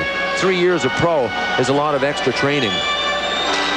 Remember the incident with Phil Esposito in a game at Madison Square Garden, and I think there was feeling that maybe Hextall might have lost his cool, but he sure didn't show it in the games that followed. He loses it momentarily because everybody has a temper at times, but he brings his focus back in very well, and that's the key. He doesn't let it get away from him. Samuelson drives it back along, and so Ludwig will go back for it. Ron Sutter right on his tail, checks him to the boards and glass. Ron Sutter stepping away, tried to center one, and that is Tocchet doing the chop number on Bobby Smith, who gets up and looks in the direction of Gregson. On with it now is Chelios. Nice play made on defense by Crossman, but the Canadians keep working. It's Lemieux feeding on to Ryan Walter. Then over for Lemieux. Has Smith in front, and the drive into Hextall. And Hextall covers up and then swings the stick back at Lemieux. He sure did. He was always there. Now he's talking to him. And this is one of the reasons I said I think if it gets physical, I would rather have a guy like Ron Hextall on my side. There are going to be a certain percentage of Montreal players that will be more and more reluctant to get in tight to Ron Hextall. The score in our game. The Flyers won, the Canadians won.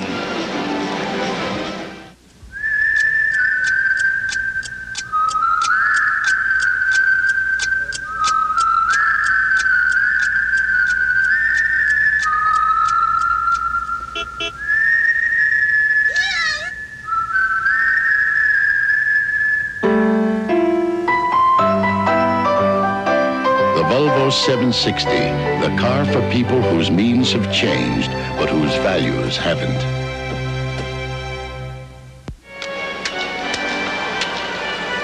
Tomorrow night, 9:30 Eastern Daylight Time, the Edmonton Oilers and the Detroit Red Wings from the Northlands Coliseum. Ken Wilson and Mike Liut will be there to bring you all the action on ESPN. Bill Clement and I will be right back here 2 nights from now for Game 2 of this best-of-7 series. Shots 20-14 Philadelphia. The penalties 4 minors to Montreal and 3 to the Flyers. The score is even at 1. Robinson, but that one goes back to Howe for a shot that's wide. Lawler moving after it. Wedged off by Brian Propp. In comes Eklund, but Lawler muscling it along with his skates. Eklund trying to play through, but is just checked off by Bob Gainey. Back it comes to McCrimmon. His shot tipped. Plops off the rail, and Larry Robinson able to play. Robinson spins, gives up to Eklund. Tries to hurry a play along, and just too many Canadians there. And it is Hextall out of his goal for Philadelphia. Around to Brad McCrimmon.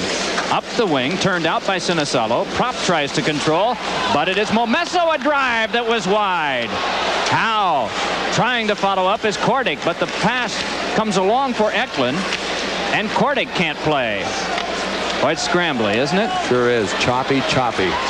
But the ice isn't in very good shape either, Mike. Problem that we noticed, of course, last week, and in one of the games with the Islanders, actually a rut in the ice caused difficulty for Hextall in yielding a goal. Corson rolls in, shift change on. Gainey and Carbonneau come out. That means Chris Nyland will be the wing, and yes, he is, as Brad Marsh bunts one further. Thrown out of play by Rick Green. 7:54 to go in the second period. Our score here at the Spectrum is still 1-1. It was a quiet night until the party animal came to town. There's a super party animal. Hey. His name is Buds McKenzie. A red hot nut and a cold Bud Light puts a nigga party frenzy. He's Buds McKenzie, Bud Light's original party animal. Go Buds! Go Buds! Whoa, yeah! Buzz, Buds. Don't be a stranger. We talk about the game being choppy and the ice not being that good. You know, it's so difficult to control the puck when it starts bouncing, and it's a variable that comes into play when one team opens up a lead, because it's hard to play catch-up hockey on it. But in spite of the ice, these teams are playing tight hockey, and you can tell by counting the number of quality scoring opportunities that both teams have had. There just haven't been any. Gainey's pass cut off by Brad Marsh. 7:40 to play. Knockbauer shoulder down by Svoboda, and then Stanley and Svoboda check. It is Crossman, and then Marsh driving one off the glass. Pinching in is Knockbauer to guide it further for Stanley, but he's checked by Carbonneau. Knockbauer trying to turn away, then big Darryl Stanley rolls it behind. Green dropping it back off. Marsh checks with Nyland. Knockbauer hurries, but clears it right into Bob Gainey. Here's Gainey moving ahead with Carbonneau, and the pass, and just because of the hook check of Knockbauer, Carbonneau unable to get his stick on it and control. Now it's Brad Marsh advancing for Mellenby. Puck brushed away deeper, and so Craig Ludwig has to go back on the Canadiens' defense. Mellenby behind for Stanley. Tried to get to the front and was blocked off by Green. Here's Zezel turning with it. Peter Zezel sweeping. Down he goes on the check of Carbonneau. And Carbonneau shoves puck and glove along. It's taken by John Kordic. Here's Kordic, the tough right winger for the Canadiens, flipping it back in. Taking over is McCrimmon for the Philadelphia defense, then to Sinisalo. Lays it back deeper, but it's gathered in by McPhee. Turning it over, though, and Derek Smith flips at the side of the net. Zezel couldn't make a play. Checked down by Skrudland. Zezel trying to glove it along. It comes in front, and Hayward will trap to hold. Boy, you can hear a chorus of boos. I'm sure that's for Terry Gregson, who's decided to let the boys play tonight. A lot of clutching and grabbing, and that's something that Jean Perron said the Flyers do so well. And we talked, Mike, in our open about him saying that the Flyers are a lot meaner hockey team. I think that was another part of his attempt to maybe let the officials know, hey guys, watch for the Flyers holding on. And the thing that bothers Jean Perron the most is that he says the Flyers are the best in hockey at pushing the rules to the limit, clutching, grabbing, and mostly hanging on to hockey sticks too in key situations. He doesn't like that very much, but you know, his team does it in those key situations as well. I think he wanted everybody to think that, including the officials, that the Flyers do it more.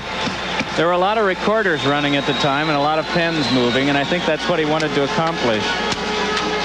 Just to get in that zinger. Did Fred Shero do much of that? Did he play games with the officials' minds, Biff? No, I think he played games with our minds. I'm serious, in a positive way. That worked. He was a great motivator, and he did things for us that helped us, and I'm not sure he went out of his way to try and complicate the situation for the opposition as he did to make it nice for us to play for him. McCrimmon, a shot off the shoulder of Hayward. It is Sinisalo, rammed on the play by Skrudland. McPhee spins, able to send it off McCrimmon, but out of play at the Philadelphia bench. One other comment that Perron made, I'm sure would make Fred Shero pleased to hear, and that was that Philadelphia always arrives at the puck hungry. Wasn't one of Fred's lines about arriving in ill humor? Yeah. Here's one of the Flyers face-off wins, and a big blast by McCrimmon that I thought at the time, and I believe it did go off of Hayward's right shoulder and up over the net. Peter Zezel winning that face-off. McCrimmon moving back for Philadelphia, matched up with Mark Howe on defense. Sinisalo working along with Derek Smith. Canadians unable to advance across the line. Play ahead, Sinisalo on to Derek Smith, but off his stick. Turning with it is Chelios. Under 6 minutes to play. Second period. Close checking. Aggressive sort of chess match we're watching here at the Spectrum tonight with the score tied 1-1. Mark Howe on the backhand, turning it along. Lawler flipping one in front. McPhee had trouble with it. Now McPhee swirls away to Naslund. Guides it to the corner. No one reacts just yet, and now we get a stoppage of play. There was an exchange in front between Hextall and Brian Skrudland, but it seemed like a fairly minor affair. But that might be enough tonight to draw the attention of coincidentals from Terry Gregson.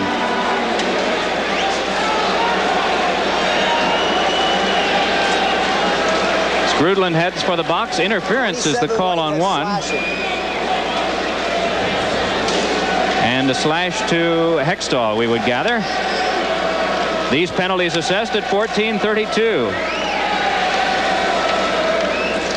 Montreal penalty number 39, Brian Skrudland, 2 minutes for interference. Flyers penalty number 27, Ron Hextall, 2 minutes for slashing. The interference is on Skrudland. The slash is on Hextall.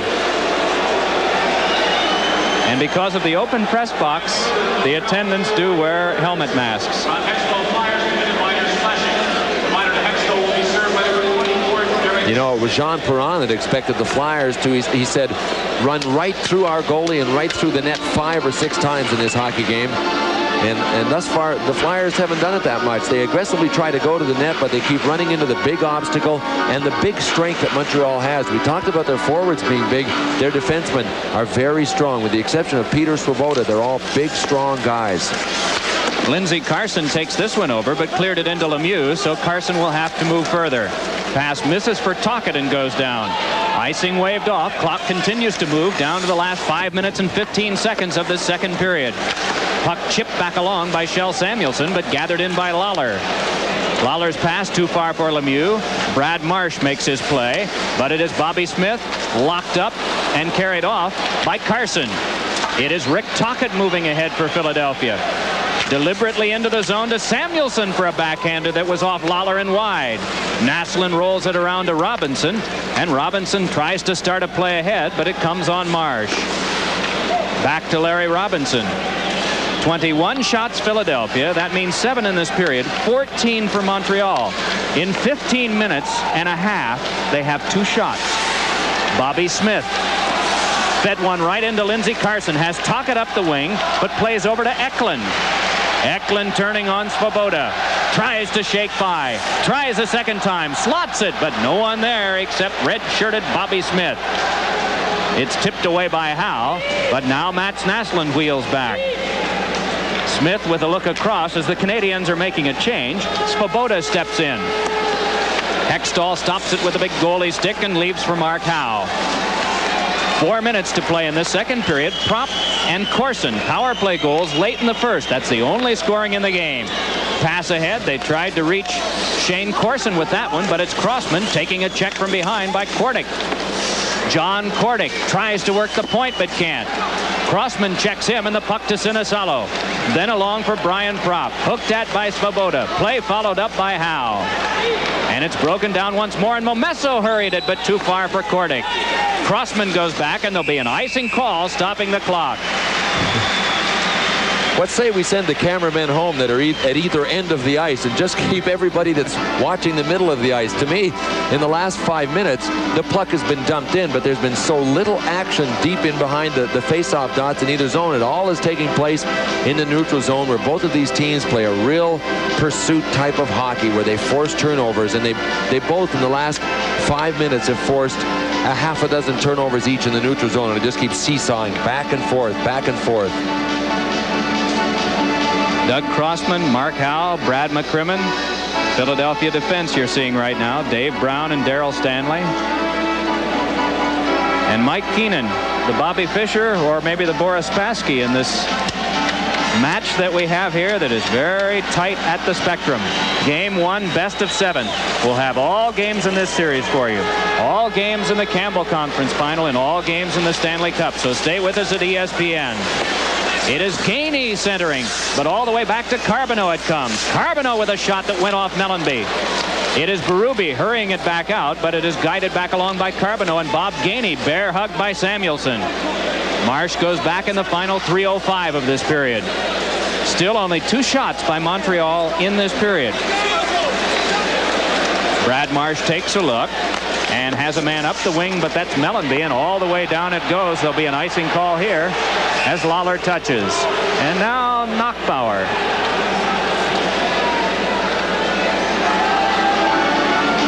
I want to just clarify, we were becoming so excited here in telling you of the ESPN coverage. We did clarify one thing. In the Campbell Conference Final, there will not be a Game 2 telecast. However, as has occurred earlier in our playoff coverage, we will be cutting away from the programming that night to pick up action.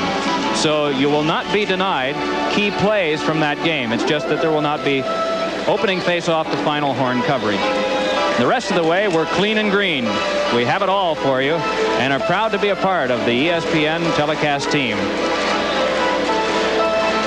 Vendor circulating through the seats, hoping for a few takers here in these last minutes before the end of period 2.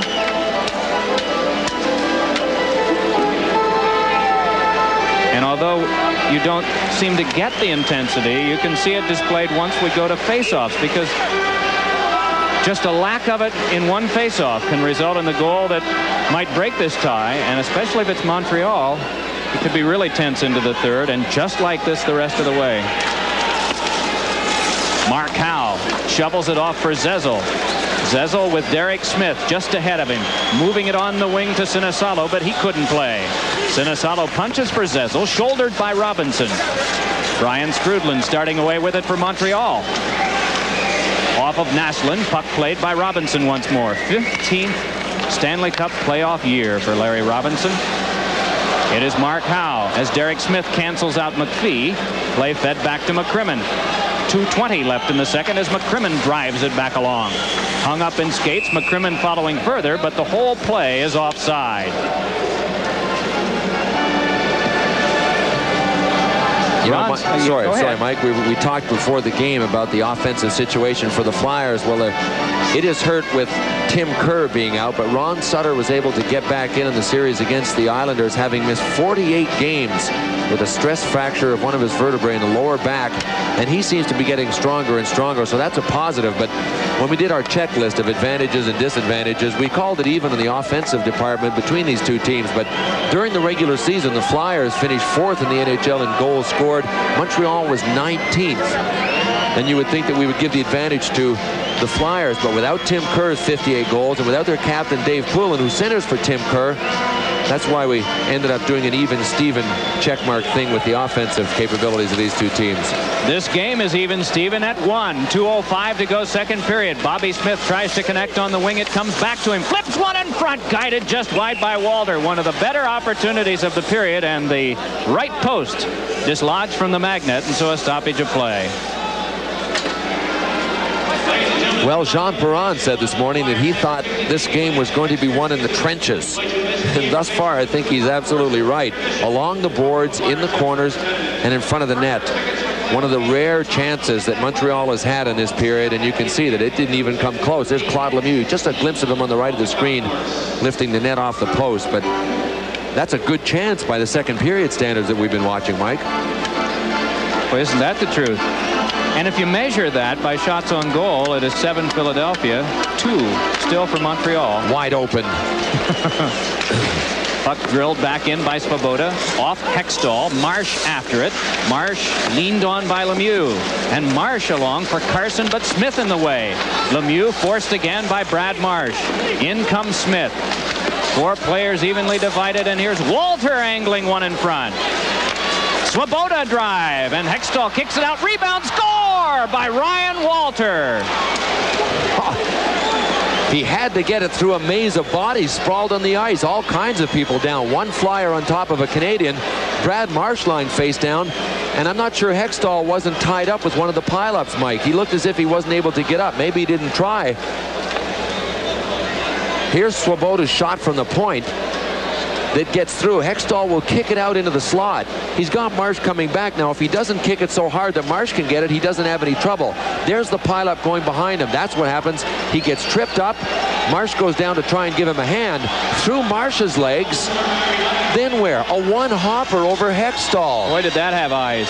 Wow. That's a crazy goal. Talk about needing a break or getting a break. That's one right there. First of all, Hextall kicks it right by Brad Marsh. If he just spots the fact that Marsh is there, Brad can get it and dump it out. Marsh goes down and is in good position to block. Goes between his legs. A one-hopper over Hextall. Walter, his 7th at 18:25. We'll have the assist for you in a moment, but that has broken a tight-fisted 1-1 game. It may not change it, but the scoreboard has changed, and the Flyers now scurry to try to get something going with McCrimmon. Missing for Brian Propp. It is Hayward setting it up, and the puck cleared along by Naslund. Marching ahead with it is Corson. The trailer is Momesso. The give is to him. Momesso shot, stick save Hextall. Momesso drops it. Brian Propp is there to take over. Clears, but it is Chelios. Misses for Naslund. Pulling away, hoping to get to it, but unable is Corson. Naslund flips one into the pads of Hextall, and Brad McCrimmon plays in the final 45 seconds of the period. Brian Propp on up the wing, but Naslund right there. Naslund's pass misses for Momesso. Brad McCrimmon can't take it, and then he catches the force of Shane Corson. It is Rick Tocchet drilling it back up the wing. A chance for Ron Sutter. Sutter moving in. Crunched it off the side of the net and went into the net momentarily himself. But the Canadians can move back up with it in the final 20 seconds of the period. Samuelson scales one that Robinson has, and oh, was he hit by Ron Sutter, who goes down, gets up a little slowly. Play turned now to Carson. 7 seconds left in the period. Carson rammed by Carbonneau, and the play offside. You're right about Sutter getting up slowly. And I know that everyone in the Flyers organization keeping their fingers crossed, hoping that it's not his back, but he did get up slowly.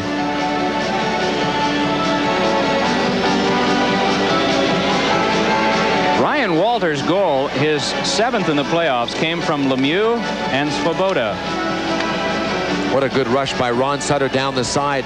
Lawler taking his stick and twisting it up into the air so that he just had to hope that the puck continued in the direction toward the net. It ended up hitting the side of the net. Hayward was in pretty good position anyway, but Lawler had to do it at the right time. Timing is so key when that defenseman appears to be beaten, and so often you think the guys around him, he gets that stick on him and stops him, just the way Lawler did there. Well, I'm sure the Canadians are glad to have taken 17,222 out of this. They've quieted the big crowd, and they have gotten away through the first 40 minutes with a lead on the one that had eyes from Ryan Walter at 18:25. And it will probably be a goal like that if the Flyers want to get back into it, Mike. Something similar to that. The way the Montreal team plays, and we've seen it all night, tight, hardly giving the Flyers any chances. Similarly, the Flyers not giving Montreal any chances. So what you look for is not a classic 2-on-1, a classic breakaway. We probably won't see a breakaway in this entire series. Probably a broken play similar to that. It was a tight period. The shots on goal in the period for Montreal 6, which means they picked up 4 in the last 2 minutes of play, and Philadelphia came out of that period with 7. Face-offs, Montreal 123, Philadelphia 16, so they've gotten rid of some of their face-off woes, but they still would love to get out there and dominate in one series. Still more coming up for you on ESPN Between Periods. Montreal 2 and the Flyers 1. Well, in the third period, do you anticipate Philadelphia trying something a little more aggressive? Difficult question to ask, I guess. We have the scoring prop in the first period and Corson in the first. Walter with the goal in the second. That was at 18:25 from Lemieux and Svoboda. And that right now is the goal of decision. Well, there's no doubt in my mind that the Flyers will continue to do what they have been trying. They haven't been that successful at it, Mike, but they've been bumping people. They've been playing pretty aggressive hockey with the body, and they will just continue to hope that sooner or later they're going to bump a Montreal Canadian off the puck at a key time, create a turnover in a vulnerable spot of the ice for Montreal, and get a break. They have little choice. That's all they can do. They can't open this game up against Montreal. Stanley and Brown are the starting wingers for Mike Keenan's Philadelphia Flyers here in the third.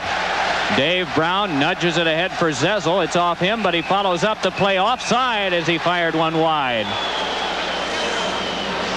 Kordic came by and apparently said something as Zezel turned. Well, he let the shot go after the whistle, and that's the big taboo. Everybody lets up, and the goalies let up, and it's dangerous for a goalie, but it's not that dangerous. Players started taking exception to it years ago, and they just seem to have built it into something that's a real taboo for any forward or defenseman to do. Once that whistle goes, you're supposed to have split-second reactions and hold up on the shot and not let it go. So a whole stream of Montreal players followed Peter Zezel around the back of the net with Kordic leading the way. Zezel and Shane Corson for the face-off. And they'll do it once more.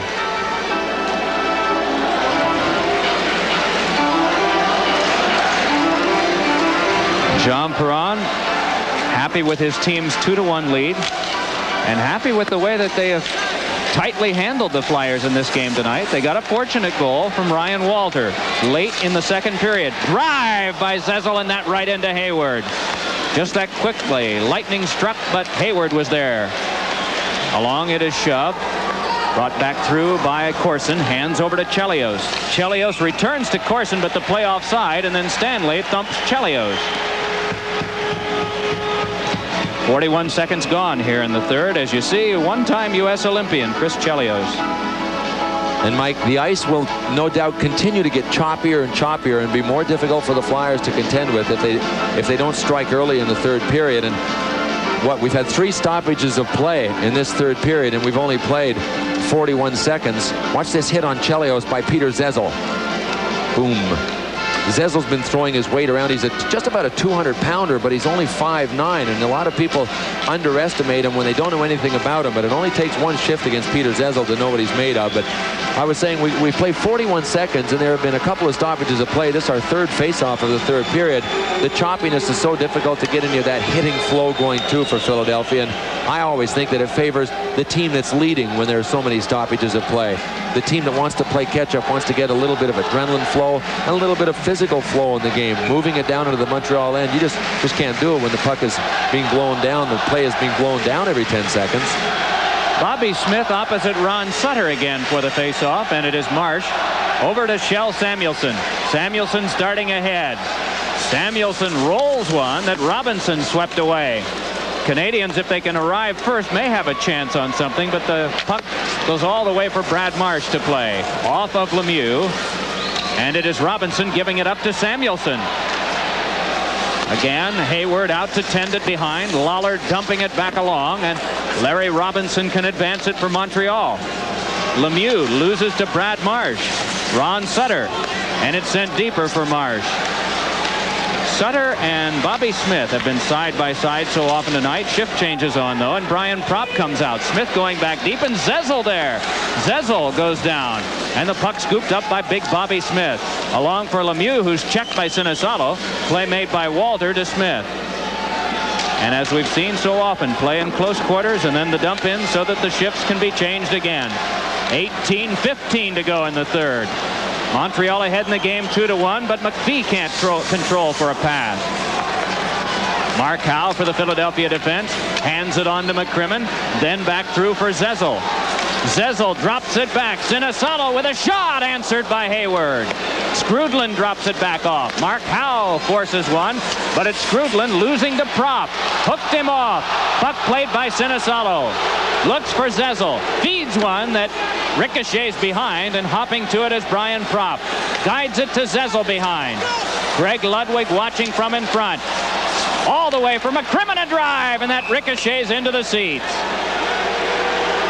Early in the third period, our score remains Montreal 2, Philadelphia 1. Today you need an insurance company that looks out for you year after year. A company with experience, measured in centuries instead of years. A company with a firm financial footing. You need the Hartford, the insurance people of ITT. When you need us most, we're at our best. That's the Hartford difference. From an arena that has been here for 20 years. But the first year, they had to play some games in Quebec and at Madison Square Garden because the roof blew off. The Spectrum. You were Flyer property by that time, weren't you? I sure was. It just sounds so funny to a building this size to say the roof blew off. Just a gust of wind came along and the roof blew off. Here is McCrimmon, and McCrimmon a shot. Oh, that kicked out by Hayward. And Scott Mellenby has it flexed away from him by Hayward. Ludwig trying to guide it along now. Mellenby can't get to the front. Carbonneau checked him off. Mellenby and Carbonneau continuing to duel. In front, Derek Smith was waiting, but that one handled by Ludwig. It is Eklund over to play. Checked by Chelios. Puck taken by Bob Gainey. And Gainey starts back out for Montreal. Shift change on. Nyland comes out as well as Gainey drops it in. You see what Montreal does so well? The Flyers had possession. They dominated territorially there for, 20 seconds in the Montreal zone. Never had a quality scoring chance. Here's Mellenby hoping for one, but Swoboda takes him right off the play. Mellenby recovers.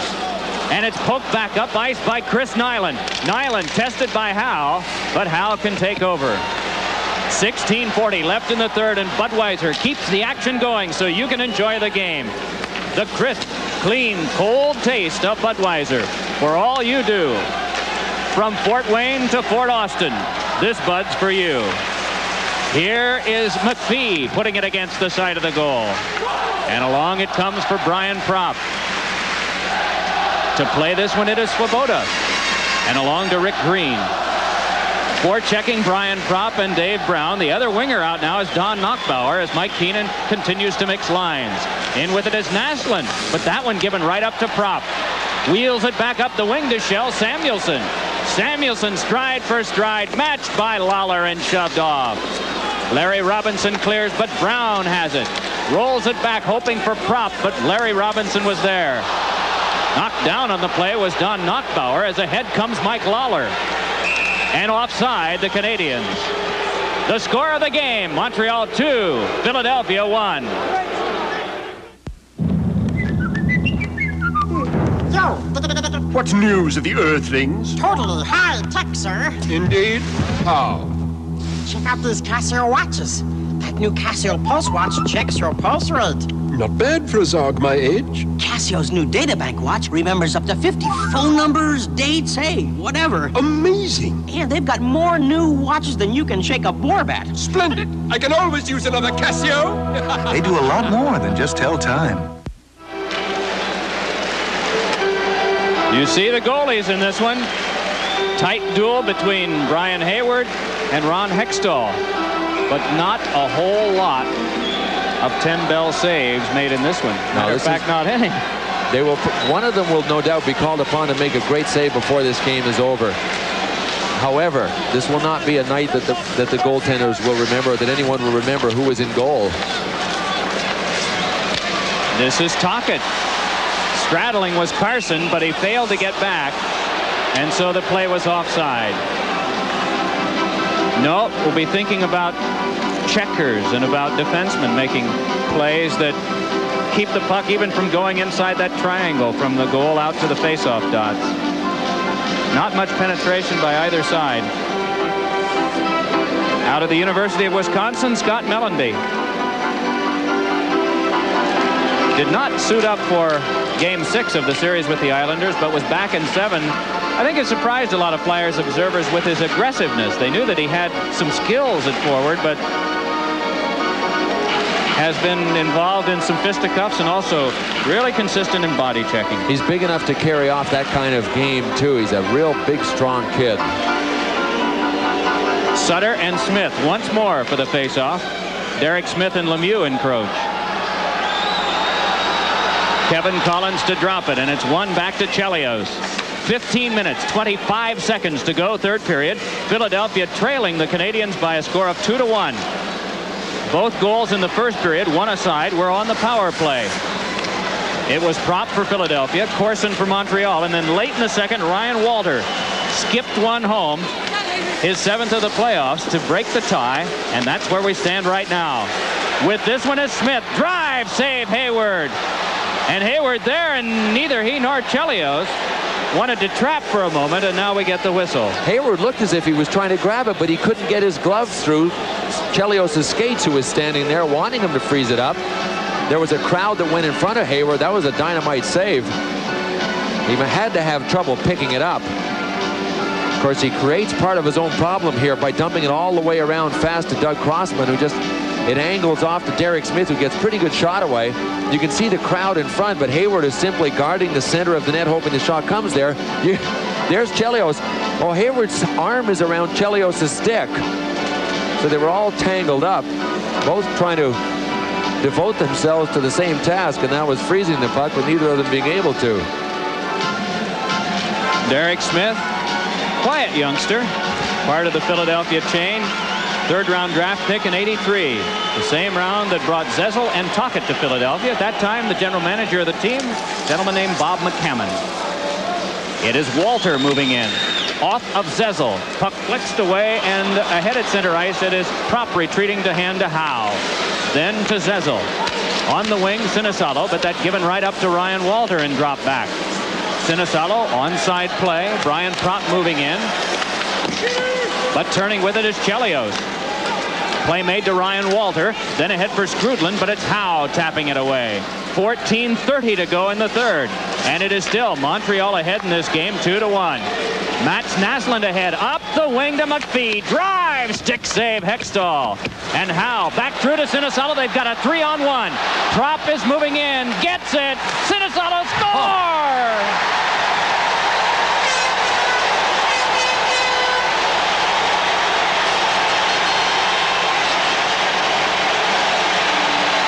They're awake again.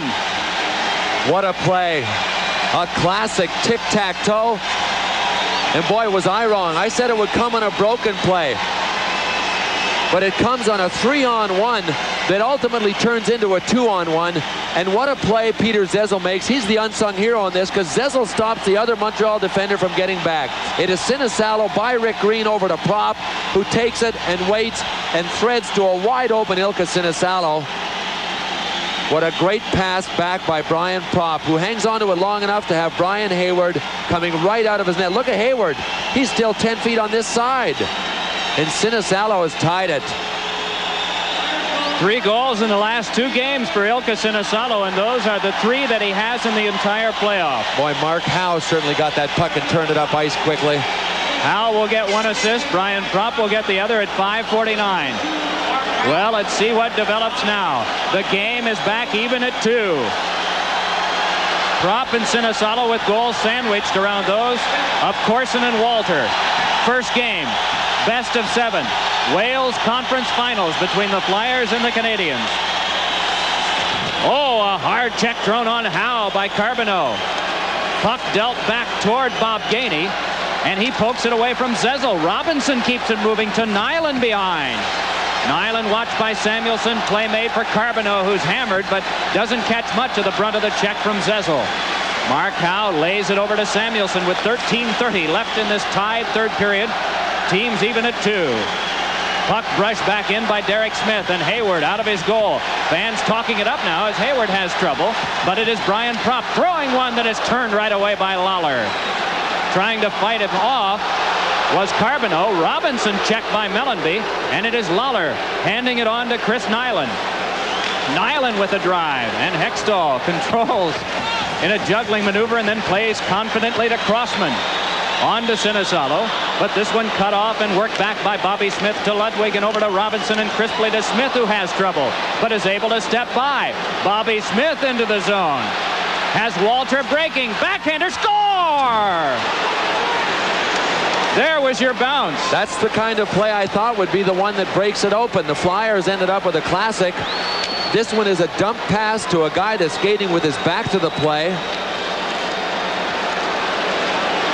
which results in a goal. Bobby Smith buying himself time cutting across. Walter simply goes for the net. That one gets right off the tip of the stick of Brad Marsh, and you could see that Hextall was fading to the other side, waiting for the pass to Walter.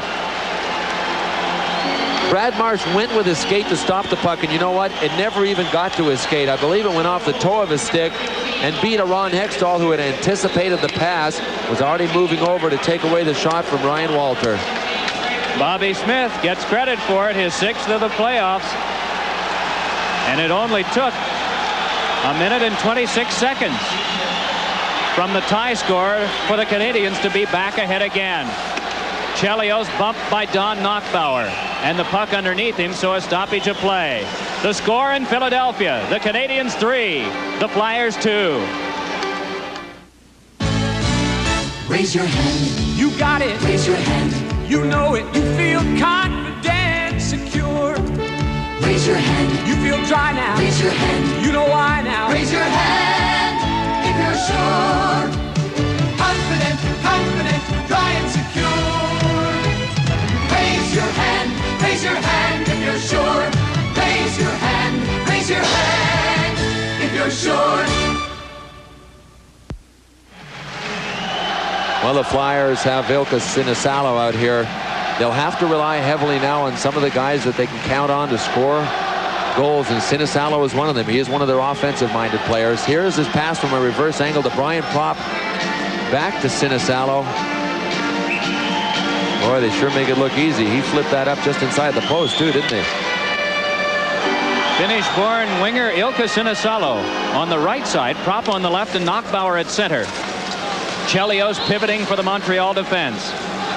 Connects with Ryan Walter. He's able to jam it back to neutral ice. Mark Howe able to play back across to Prop. 12:20 left in the third. Out of the glove of Hayward, it's turned to the stick of Chelios. Naslund can't get further. Chelios has to help out. And ahead comes Corson. Corson in, drive, just wide. Just escaped the long reach of Shell Samuelson to get that shot away, and that one ricocheted off Corson. Behind it is Knockbauer to play for Philadelphia. Then to Sinisalo, and the Canadiens chase. This will be an icing call. Slowing things down again just a bit. Clock stops with 11:51 to go in the third, and a face-off to come back near Hextall. The flow is absent, but occasionally the big chance comes.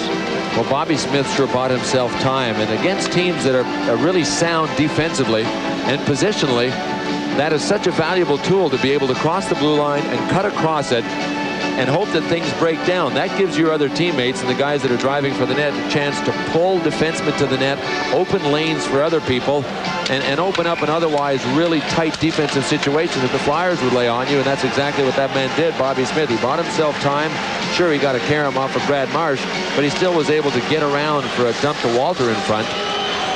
Sutter and Smith tie up, and it's Carson off the stick of Tocchet. Svoboda chops it back in. Doug Crossman back to play. Crossman for Philadelphia, which had the lead in the first period, but just for under 2 minutes. The rest of the time it has been a tie or a Montreal advantage.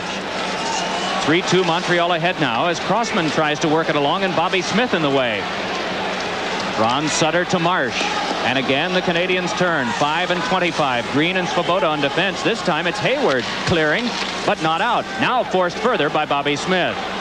Marsh along for the Flyers, drives it right back in.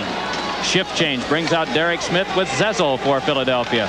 And it's completed as on comes Howe to work with Samuelson on defense and Mellanby the extra winger. Canadians have made a change in kind. They have Gainey along with Carbonneau and Nyland.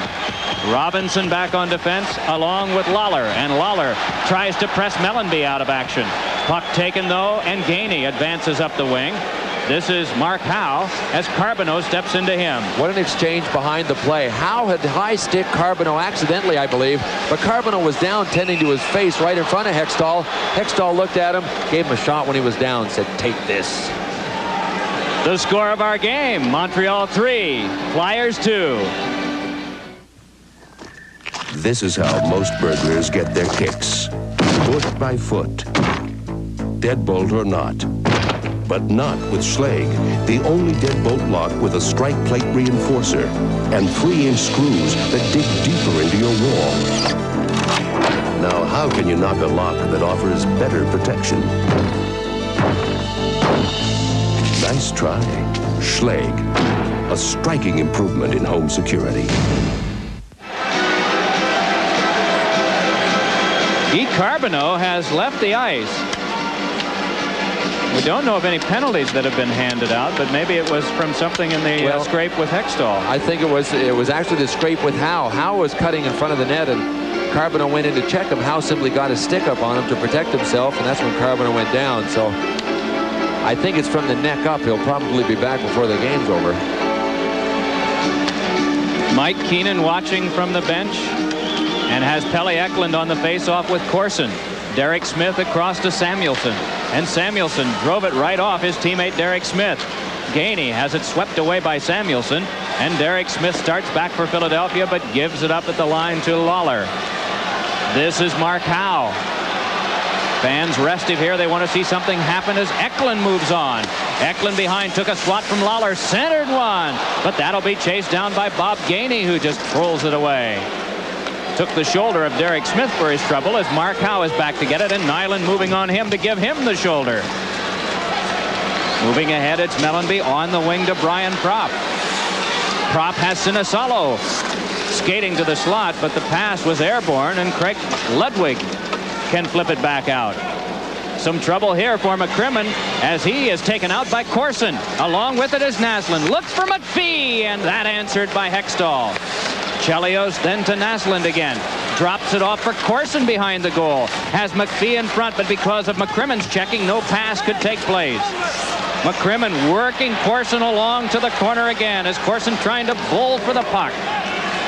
McCrimmon able to punch it away to Crossman as the clock gets down now to 9 minutes and 20 seconds to go in the third. Propp with a pass that's off the skate of Skrudland. To McPhee, a drive, and that one blocked away by Hextall. Peter Zezel hands it on now to Sinisalo. To Brian Propp.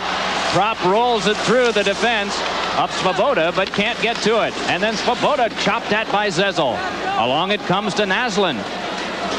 Naslund has Skrudland ahead on the right. Crosses with Ryan Walter. Naslund continues to turn on the Jets, then plays back to Green for the drive. Snared by Hextall and quickly swept right back on the wing to Sinisalo. 8:35 left. Mark Howe moving in. Howe has Sinisalo, gives to Lindsey Carson, who had trouble. Hurries one on goal. Ron Sutter pivots with it. Shakes from one. Knocked it off Swoboda. Backhander hit the post by Samuelson. Oh, a close call there for Philadelphia. Puck dropped back, and Hextall has to come out. Swings it away from Lemieux. No icing here as Lawler back to play. Tempo picking up a little. The puck right in front and nearly caromed in off Green. 8:06 left in the third. Don't go away. Montreal 3, Philadelphia 2. Do I have to be a mom today? Coast, the scent opens your eyes. Coast leather, and you realize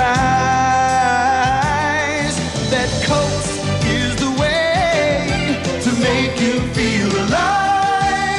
Coast, feel alive. Just warming up. Feel alive with Coast. Well, in the last minute, the Philadelphia Flyers have come oh so close to tying this score. One on a broken play by Montreal that they actually shoveled out in front of their own net. And on this play, watch this nice move by Sutter right between Smith's feet. He'll swing it around, and it will go between Swoboda's feet, I believe. Yes, it's Peter Swoboda. Watch Shel Samuelson backhand it off the post, right of your screen. Bingo, and it will go between Brian Hayward and the other post and back out. You can see Hayward's just trying to pick it up out of his left eye now. Brian Hayward watching the face-off to take place between Ron Sutter and for the Canadians, Ryan Walter. Marsh directly behind. Carson moves in but is just taken out of the play by Larry Robinson. Tocchet to Sutter. Slams one that's off Robinson. Ron Sutter in. Checks his man. But the puck escapes to be worked along by Walter. Corson can't get it past Brad Marsh, but they muscle each other back to center ice, and we get the stoppage of play. Tempers had cooled from earlier in the first period, and it's seemingly rare now that we see a display and a gathering of men like this. You can see Leon Stickle talking his head off to both Brad Marsh and Shane Corson, trying to get them settled down, and they do that so much when they get in the middle. They think that the players will listen to reason. If the tempers subside enough that they're hearing well. A tough kid. Started this season, Shane Corson did as a 19-year-old. Fought John Cordick at center ice during training camp and fought him to a standstill, and that was a signal to the Montreal Canadiens organization that as a 19-year-old he was going to be able to certainly take care of himself in the National Hockey League. One of those tough, raw-boned young men from Eastern Canada. Barrie, Ontario, played for Hamilton. There's Ron Sutter at the Philadelphia bench, replaced at center by Peter Zezel. Prop and Sinisalo are his wingers. Corson stays out to work with McPhee and also Sergio Momesso. It is Mark Howe handing on to Samuelson. Guides it up for Brian Prop. Prop's dumped in, and it is Hayward behind, handing over to Larry Robinson. Robinson off now for Corson. 7:25 to go in the third. 3-2 Montreal. 12 shots total in this period, 6 aside, so we're averaging now just about 1 shot on goal per minute of action. As Prop tries to play. Working it along McPhee, but the puck comes to Sinisalo. Ilka Sinisalo in the shadow of Zezel drives one into the pads of Hayward. Carom by Skrudland. Samuelson a drive, and that deflected over the glass into the seats. Well, Samuelson has been snake bitten. He hit the crossbar, had one of the better chances earlier in the Islander series, and wound up clinking one off the post here in the third. But he's certainly getting more ice time than he's had in a long time. Mike Keenan electing to go with a regular 5 rotation right away early in the series. Tomorrow night, 9:30 Eastern Daylight Time, Game 1, best of 7. The Detroit Red Wings at the Northlands Coliseum to take on Mr. Gretzky and the boys. Back here will be Wednesday night, 7:30 Eastern Daylight Time. Our face-off for Game 2 of this series. Don Knockbauer is out to take the face-off for Philadelphia. Interesting, had Hershey not been eliminated from the first round of the American League playoffs, it would have been an emergency condition for the call-up, and likely Knockbauer would have been called and not Tim Tukey, who was a hero in one game of the Islander series. What they call 10 players from the Hershey Bears. You've heard of taxi squads. They have a Greyhound squad sitting around here in Philadelphia. One locker room here in the Spectrum is designated just for them. They have 2 workouts a day. Here is Brian Skrudland moving right back for the Canadians. Has Chelios as the trailer. Feeds on the wing to Gainey for a head-high shot that's off the glass. 6:45 to go as it's Chelios. Deflected by Gainey. Puck played out in front, and that off Skrudland, and then flipped back out by Crossman. Scott Mellenby tries to play, but it's Gainey giving it up to Crossman, then to Mellenby once more. Hit hard by Gainey. Puck spun back in by Derek Smith, and Chelios pursued by Knockbauer and hit hard. Knockbauer centers one. Mellenby turning. Drive well off the mark. And Crossman will give chase. Shift change on for Montreal. They bring out Svoboda to work with Green, and a pass over 2 lines. Stops play. Bobby Smith, Ryan Walter, and Shane Corson, the goal scorers tonight for Montreal. Prop and Sinisalo for Philadelphia. Boy, what an indication of how important it is to hit the net. Scott Mellenby ended up, after this crushing hit by Knockbauer and a turnover. Here's Mellenby. He'll wind up. Look at his angle. He's about 4 feet off the goal line. He has an impossible angle. He doesn't dump it in front so anyone can get it. He turns around and takes the big blaster wide. And boy, that handcuffs the defenseman so much. It ended up wrapping right around the boards and out of the zone, all the way down into the Flyers' end. Ron Sutter and Bobby Smith once more for the face-off test. Lemieux and Naslund, the wingers for Smith. The Naslund-Smith combination meant so much to the Canadians in the series with Quebec, but it was predominantly Ryan Walter's work on that line that made the big difference. This play made through to Lindsey Carson. Carson slides it back across to McCrimmon, and McCrimmon drives back in. In case you're just joining us, carefully played contest tonight. Low scoring, low shot affair, but here's a chance for Sutter, denied by Rick Green. And Green gets it to Naslund. They move it back up the wing, can't get it to Lemieux because of Howe. And then trying to take it away, Naslund. He and Howe test once more. Carson can't help. Naslund wrapped up by Ron Sutter. And it is Mark Howe. Given a check by Lemieux, and the puck through Smith, swung away by Hextall, played by Lindsey Carson. And Carson just dumps back in. Change of shifts on again for Philadelphia, and Brian Propp is out with Sinisalo and Zezel. Montreal will make a change in kind once Naslund drops it back in. Hextall out, some traffic there, but he gives to Crossman. 5:05 to go in the third. Pass comes through to Brian Propp. Tapped, but that intercepted by Lawler. Advanced up the wing. It's Shane Corson, and Corson a shot blocked off by Hextall. Crossman, and that one off Corson and wide. Turning for this is Propp. Drops it back to Peter Zezel. Now it's Zezel carrying out. Crowd wanting something to cheer about, talking it up as the Flyers dump in, but again, it's Canadians' possession. Larry Robinson steps back up with it, has McPhee on the right, but carries in himself. Robinson dishes to Corson, and the shot on goal and off Hextall. Yanked by Robinson and punched right back by Hextall. Robinson once more to McPhee. Centers, but all the way to neutral ice. Skrudland caught a man offside. But the delayed offside now as the Canadians had cleared. And the Flyers are able to start back. Howe's pass deflected off the glass. Skrudland carried off. On comes Gainey with a shot blocked by Hextall. Rebound. Howe tries to reach it. And ahead comes Pelle Eklund. 2 Canadians there waiting. Derek Smith moves, and it's Knockbauer to Smith. Score! Oh.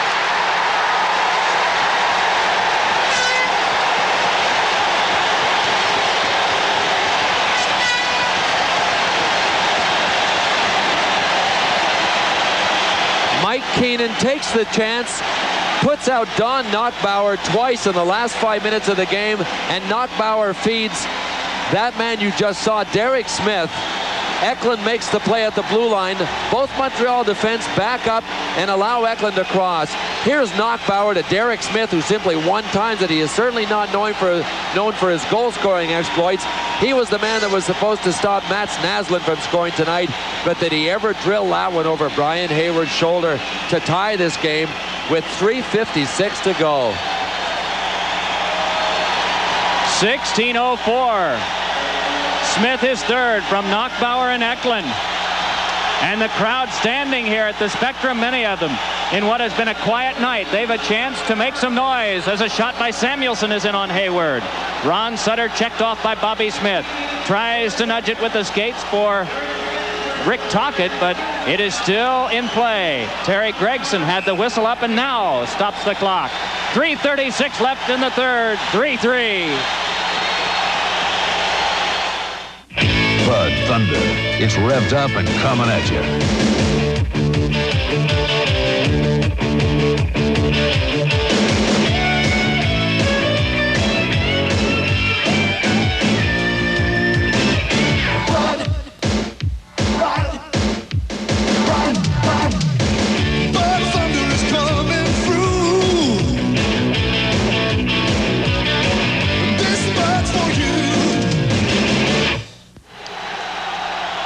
There's a look at the goal scorer, Derek Smith. He's got to be a happy guy right now. His job is to stop the opposition from scoring, so it's double bonus time. When he gets one, he drilled that over Brian Hayward's shoulder. He really caught it all. There's Bobby Clark, who's been in the position that a lot of these guys on the ice have been in many times. Now general manager of the Flyers. Longtime captain, looking at a team without the regular captain, as you saw, Keith Allen. Longtime general manager of this team. Ron Sutter and Walter on the faceoff. Backhander was saved. That came from Tocchet. Ron Sutter turning in front. Backhander just wide. Oh, the Flyers attacking now. Game tied at 3 with the clock down to 3:20. Brad Marsh goes back to take this one from Ron Hextall as goalkeeper. 32 shots Philadelphia, 27 shots Montreal. Quiet sort of game has become noisy. Ron Sutter, first one there. Carson checks his man. Ron Sutter dishes on to Carson. Centering pass is cut off by Svoboda. Advance back out to McPhee with Lemieux. Hands off to Lemieux. Tocchet sees Lemieux swing one off the board. Carried off and bumped firmly was Bobby Smith, and the puck cleared by Philadelphia. It is Green for the Canadians to Svoboda, who hacks it back in. This one angles over to Lindsey Carson, and Carson's pass handcuffed Zezel and glanced off his skates. It's Green pursued by Ilka Sinisalo. And Rick Green having some trouble, then hammered by Zezel. And the fans applaud that as Propp dishes back on the wing for Zezel. Tries to get by Svoboda but can't. In comes Brian Propp, shoved off by Green. Corson wraps. McCrimmon keeps. Dumps back off for Zezel. Feeds, but that's right on the money to McPhee. 2:15 to go. Mats Naslund stepping ahead. Pivoting off now so that the Canadians can make the entire shift change they wanted. Here's Naslund buzzing right in. Backhander is saved. Rebound. Naslund has a man in front. Can't get it to him. Sprawling play made by Zezel. Lawler a drive, and that ricocheted off Propp. Here's Robinson flipping one in front. Taking it Naslund. Sends one off Zezel. Corson in. Checked off by Howe. Zezel in as well. Puck squirts back to the point, and Lawler unable to reach. A minute 43 left in regulation time. On now they come. Momesso drops to Naslund. Then Momesso once more. Carried off by Shell Samuelson. Mellanby up with it. Flyers have a 3-on-2. Mellanby moving into the zone. Drops to Eklund. Over for Smith, but it hopped over his stick, and back come the Canadians. Corson battled with Smith, but it's Momesso on. Run off by Derek Smith. A minute 15 left. Mellanby angles one that Hayward watches go behind his goal. Eklund to get it. Back for Crossman. For Eklund behind. Has to recover. Can't get it through Robinson. Carbonneau steps away from Derek Smith in the final minute of regulation time. Game tied at 3. Carbonneau ahead. Away from the hook of Eklund. Gets by Samuelson. Save! Hextall. Another save! Hextall. Incredible. It's back to Robinson. Drive, deflected wide. Here's Ludwig with a shot. That one is off the boards. Nyland hammered by Crossman. Puck cleared. Ron Hextall with 2 10-bell saves in succession. Half a minute to go. From 33 1/3, this game has gone to 78 RPM. Wow. Lindsey Carson turning. Little pass to Howe in the last 18 seconds of regulation. Howe, a wrist shot, and Hayward hangs on. Oh.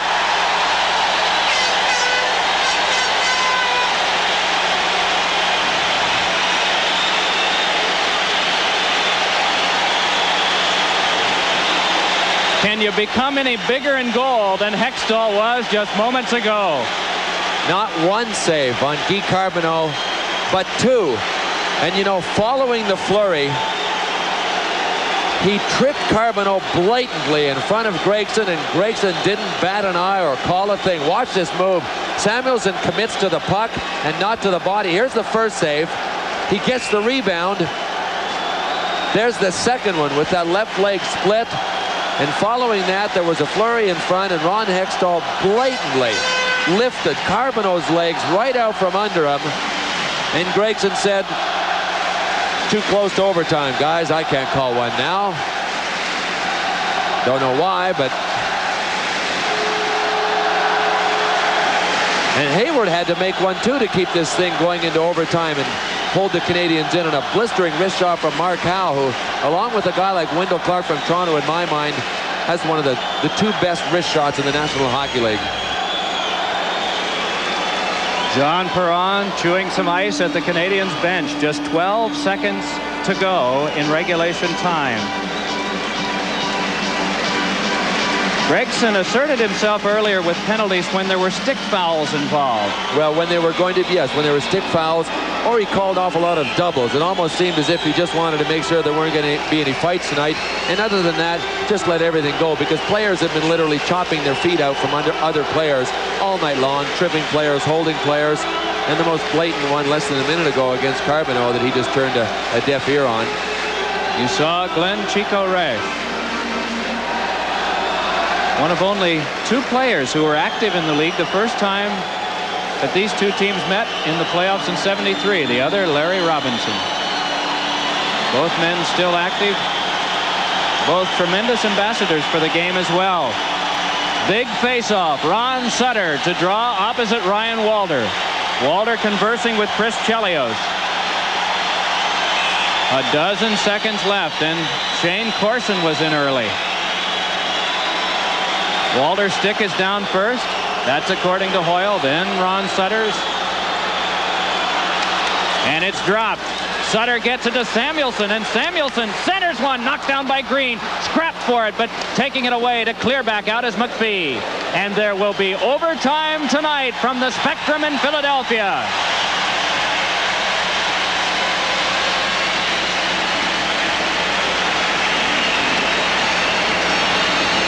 And what a complexion change this game had, Mike, going down the stretch and into the last few minutes. Everything started to open up. Here's a look at the tying goal. Derek Smith's going to jam it right up over Hayward's shoulder. Don Knockbauer in traffic, and you can see two Montreal Canadiens committed to Knockbauer, and the third one wasn't able to get to Derek Smith in time. There's Eklund, who drew one of the assists on the play.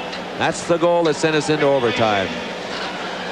So it is overtime coming up from the Spectrum in Philadelphia. But for now, let's go back to Tom Mees. All right, Mike Cameron. Thank you, Tom. This will be the first playoff overtime game ever for 23-year-old Ron Hextall. Brian Hayward has appeared in one. That was a loss as a Winnipeg Jet to the Calgary Flames. The Flyers in regular season, and Hextall has played in 8 overtime games in his life, and he's not lost. Hayward 5, 5, and 16. There are other statistics pertinent to overtime that we'll give you as we get a moment, but there's some pretty important ones here in terms of time of play that you have, Bill. Well, we had talked, Mike, about the Flyers using 5 defensemen and also Montreal using 6, and we also talked about the Flyers' injuries out front. Well, what that means is that the Flyers with their 5 defensemen are forced to play a guy like Mark Howe just under 30 minutes is what he logged in ice time. That's half of the game. The top ice getter for Montreal in defense was Rick Green at 24 minutes. Chelios had 23. And up front, Brian Propp played 24 minutes. I can guarantee you that is a ton of ice time for a forward. Ilka Sinisalo had 23 minutes. Not one Montreal Canadian forward had over 19 minutes of ice time. So if this would happen to get into other overtimes and continue, you know, to be another marathon, you have to look at statistics like this to be a key factor. The Flyers lineup definitely depleted by injuries.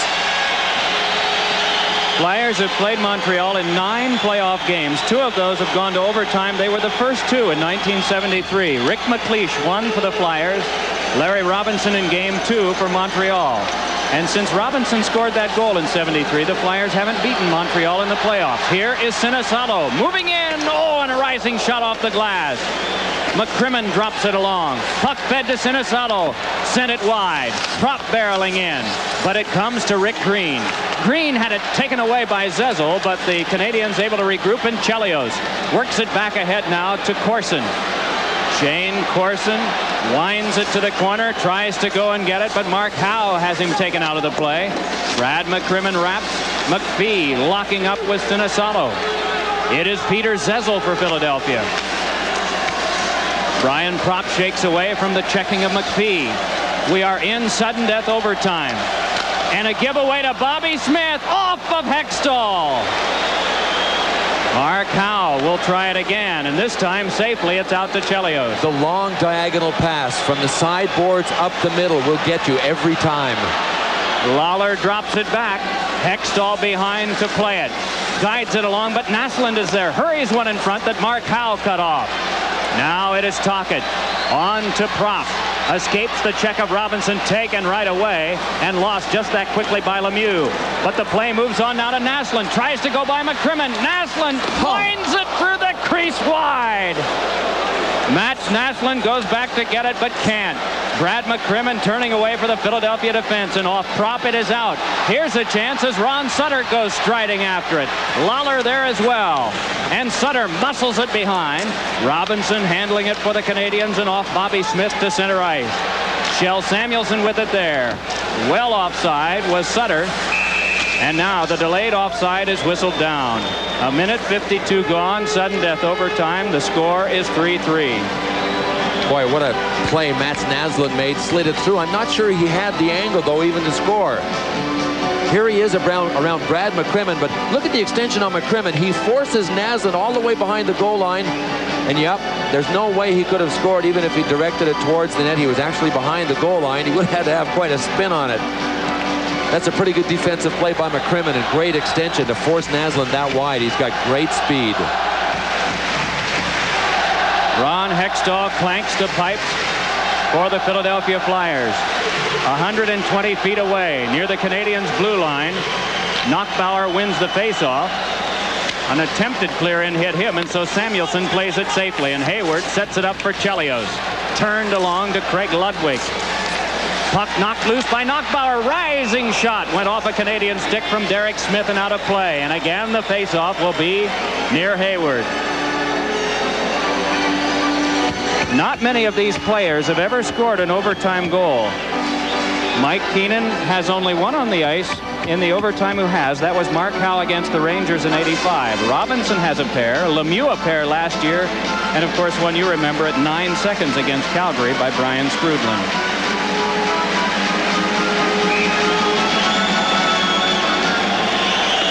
The unit for Philadelphia will be Knockbauer with Smith and now Pelle Eklund. Samuelson and Marsh the defense. Ryan Walter will take the draw for Montreal. Ludwig remains out on defense to work with Chelios. Gainey and Carbonneau are the other Canadians.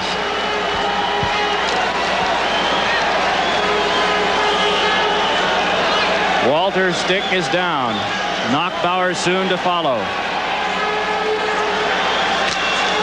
But it came near Hayward.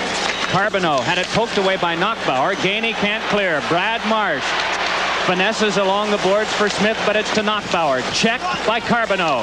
Knockbauer back over to Derek Smith. Pestered all the way by Chelios, and now it's cleared along to Walter. And Walter twice off Brad Marsh. But this time it's Chelios. Almost turned into trouble, but it is Ludwig back out for Montreal. And Ludwig ridden along the fence by Derek Smith. Carbonneau across to Chelios and dropped in, so the Canadians can make a change. They bring out Svoboda and Rick Green to man the defense. Meanwhile, forechecking and trying to knock it along is Carbonneau. Stood up by Brad Marsh, but there to get it is McPhee. Drops it behind. Marsh checking again with Carbonneau. Trying to fight him all the way, centering past McPhee. Handled well by Samuelson. Nyland behind. Duels with Eklund. Chris Nyland tries to get to the front. Turned it off a skate wide. Knockbauer back for Philadelphia.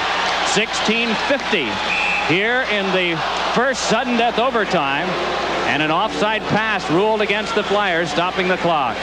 Boy, Mike Keane is not afraid to throw Don Knockbauer, number 42, out there, is he, Mike? Along with Derek Smith, but they make up a pretty good defensive line, and that's one of the reasons I'm sure he's not afraid to put them out there. It's one thing to put a gifted scorer out there that's a defensive liability, but you really have to be concerned with guys that can keep the puck out of your own net at this stage of the game and hope that you can peck away and get one. What's Knockbauer like to play against? He's big and he's tough. I played against him in the early 80s when he was with the Hartford Whalers, and he's a strong kid, very defensive-minded, very good on the face-offs, very determined. That's one of the reasons he makes a pretty good flyer. Knockbauer, who was one of the players called up from Hershey, was the captain of that team, and actually, while injured 3 years ago, served the team with a broken leg in the front office as an assistant public relations man. That's dedication. Is it ever? Howe across to Crossman, and again angled in. Green going after it. Sinisalo tried to poke it by. Fighting for it is Walter. Off Sinisalo, and the Canadians move back out. Nice little pass up the wing. On with it is Corson. Drive off Hextall, and then the glass. To get it is Walter, shouldered by Sinisalo. Trying to muscle it along is Doug Crossman. Presses his man, gets the face-off. And so this time the draw will come near Hextall. Linesman rushing in to make sure nothing more develops. Mike, where is Don Knockbauer from? Do you have any idea? Here's Shane Corson. Shane Corson's another youngster in this hockey game that's logged a lot of ice time. Jean Perron has really developed confidence in him more and more as the playoffs have gone along. And gee, he really played an outstanding series against the Quebec Nordiques. Only 20 years of age, started as a 19-year-old, and really looks as if he's a veteran in this hockey game tonight. You could swear it's in the middle of the season and not the semifinals of the National Hockey League, the finals of the Wales Conference. We aren't going to argue about Eastern and Western Canada, are we? Try Kitimat, BC. Kitimat, BC.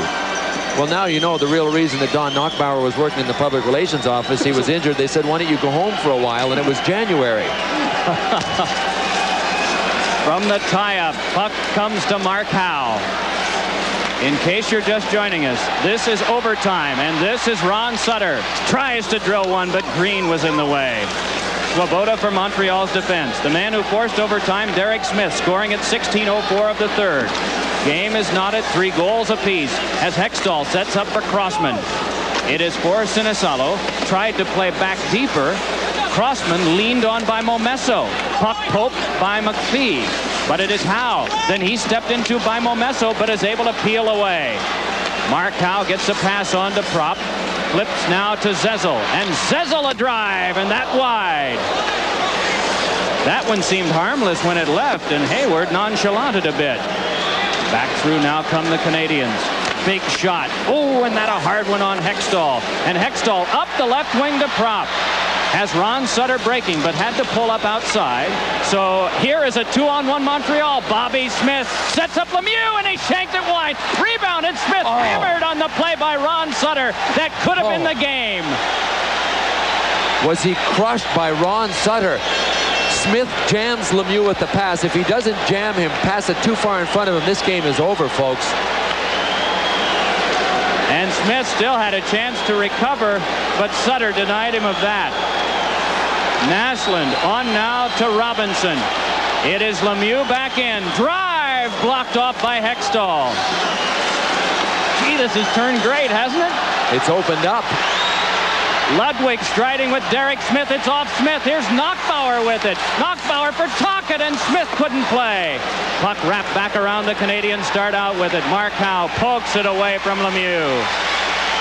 Just one continuous ovation from the crowd here. First buzzing, then screaming. Back on comes Naslund. Naslund heels behind, put it off Hextall, and he hangs on. With Bill Clement and Tom Mees, Mike Emmerich from the Spectrum in Philadelphia. We are 5 minutes and 45 seconds into the first sudden death overtime period with the game tied at 3. That was as close as Montreal can get to knocking this game off right away. Bobby Smith comes down. Watch, the pass will be a little too far in front of Lemieux. You see how he tried to one-time it? It's called jamming him. Watch Ron Sutter clean Bobby Smith's clock here. Adios. Do you think in watching that the reason Smith saw that go through his legs was he was looking up to see the skates he might have been hearing or not? Would that have been possible? Pretty hard to say. Bobby Smith has pretty good concentration in tight like that. And when you've got a shot to put away a game in an overtime situation with a goal like that, I'm not sure that anybody would let up in that situation. Here is Peter Zezel turning for Philadelphia. Zezel has alongside Mellanby and now Carson. Shot! Oh, and a stick save made by Hayward. To get it is Zezel. But taking the pass is Chelios. Off a skate and again. The Flyers move to play it. Samuelson. But into Gainey and now Nyland. Sets it up for Carbonneau. Can't get the shot away because of Mark Howe. Mellanby off the skate of Zezel. They chase down. Arriving first is Ludwig. Samuelson wanted to roll it back in. Flyers clear the zone. Delayed offside, wiped. Back on come the Canadians, and Mark Howe takes it right away from Chris Nyland. Howe takes a swat from Nyland, gets it out to Eklund. They've got a 3-on-2. Eklund over to Prop, and the shot shanked off Svoboda. Chelios wraps. McCrimmon can't keep. And so out with it comes Montreal once more in the person of Nyland. Chops at Eklund twice, and Eklund turns and yells. It is Brad Marsh feeding up the left side to Sinisalo. Has Brian Prop breaking, but the pass struck a Canadian stick. And again, an offside would have been called, but it is wiped out. Brian Prop keeps it in to Sinisalo. Then for Eklund, who tried to direct, hoping that Prop would be breaking, but he wasn't. Now it's Naslund sending Corson in. Here's Corson kicking it to the front. It's knocked away by Hextall. In the corner, Walter centers, and that went all the way through. Peter Svoboda takes over there. Every Canadian standing at the bench. Hextall deflects. Pinching is McPhee. Checked is Corson. McPhee tries a stuffer. Hextall hangs on. How do you figure this? End-to-end action, 3-on-2, a 2-on-1, when you would think that both of these teams would be clamping it down so much. So much adrenaline out there, and people trying to get that offensive chance and break this game, not break it open, end it. And you leave yourself open defensively at times, and with a quick transition. Here's Shane Corson's break. Watch him get dragged down here. What do you think, gang? Penalty on that one? No way. This is overtime. The Canadians were all standing at their bench, and Perron was standing on top of the bench thinking that it should have been called, but those teams know what the deal is.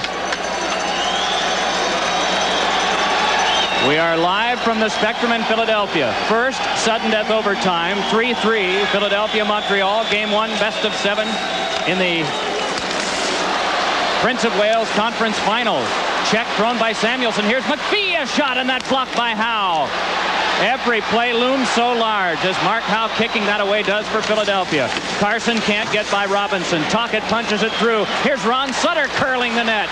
Sutter defended off by McPhee. Sutter throws it in front off Carson, who couldn't fight away from Robinson. And it's Lemieux on the skate of Bobby Smith.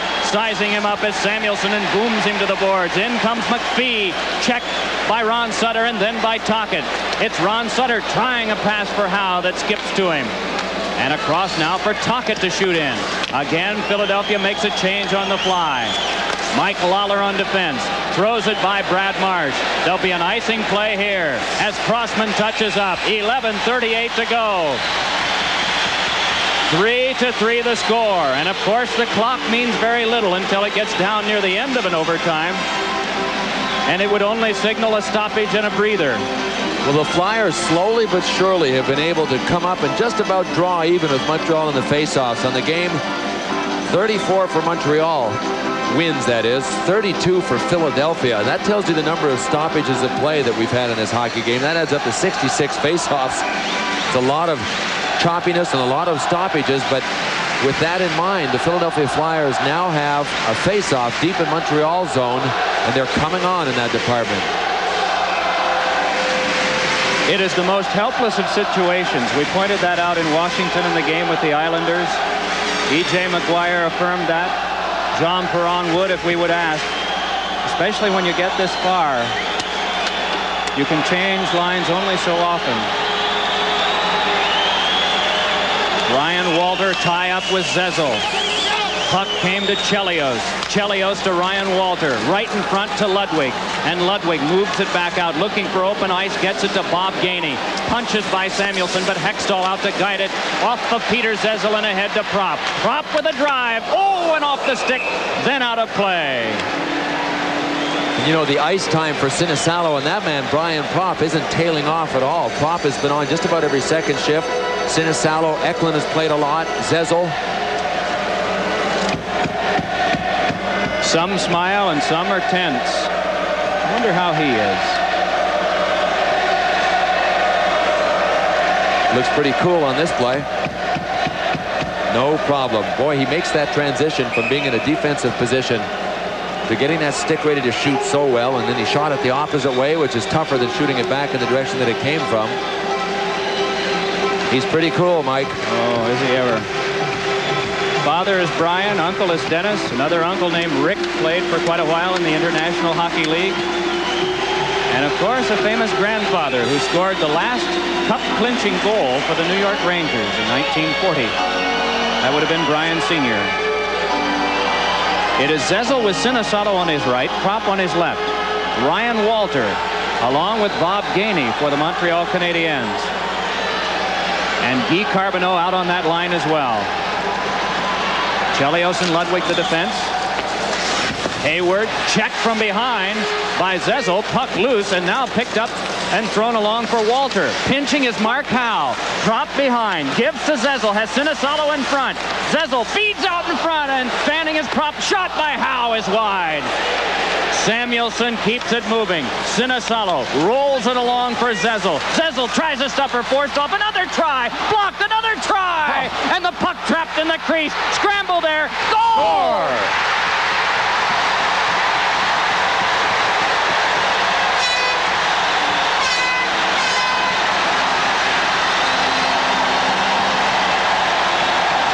Well, Terry Gregson, the head official for tonight, finally finds himself on the hot seat. He's in the middle of the Montreal Canadiens, but behind them, all of the celebrating Flyers.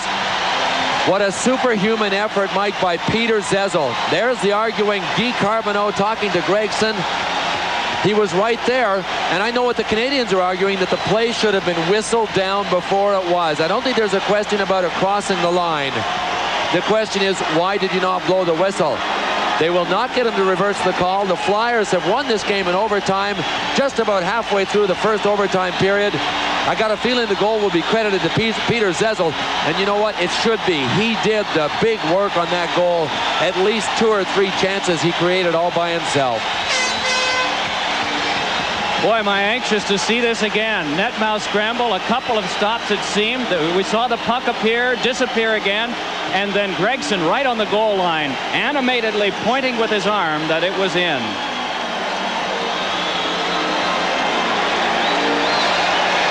Here we go. Here's Zezel. He had set up behind the net a couple of times. He gets one shot, then he gets another one that's blocked. Now he gets it again, lying on his back, and directs it towards Hayward, who's trying to get help. I believe it's from Chris Chelios. In comes Sinisalo. Where is it? Perhaps they never had it tied up, Mike. It looked as if it squeezed out from under Hayward. And you know what? Gregson probably saw it and no one else did, because he is standing behind Hayward. This might very well be one of the best calls we'll see in the entire playoffs. Now, Gregson's, if he loses sight of the puck, he has to blow it down. You would think at this stage he sees it somewhere. We can't see it. He has to. Here's our reverse angle shot. Maybe we'll get a look at it from here. Zezel tries to go between Hayward's skate and the post. Zezel is being dragged down, gets another one. Now watch this. Zezel is actually going to get a shot on net with Guy Carbonneau hanging on him. There it goes. All right, we can see it between Chelios' legs. Sinisalo comes in and pokes it. And I think that's what gives it the momentum to go right. Oh, yeah. To get out of Chelios. Oh, man, that's agony. That's super slow-mo. Talk about a time warp situation where you go into a slow-mo factor, and I'm sure that's what Chris Chelios was seeing. Slow motion all the way. But Gregson had enough sight of it that he didn't blow it down, and this game is over. Our congratulations to Mr. Connell and Mr. Cooper, our producers, who were a part of this arrangement for that reverse angle. And we had the chance to really see how it went in. Sure did. And for Peter Zezel's effort, he is going to be our Hartford Insurance Player of the Game. Hartford, the insurance people of ITT, and they just represent, at least Zezel represented effort. That's why he's our Player of the Game. What a great, great effort to come up with that goal. Well, this was a different one. So quiet for so long and so carefully played, and then it seemed to tilt at the end of the third period. It opened up just about completely as the game wore on and on, even into overtime, which is something completely unexpected, but yet it ended on a broken goal, didn't it? A broken play. So even though Bill Clement indicated that for a while it seemed like a fishing contest, all of a sudden the Flyers hauled up the big one late. The final score in overtime on a goal credited to Peter Zezel. No, check that. They say Sinisalo at 9-11. Sinisalo's goal wins for the Flyers 4-3.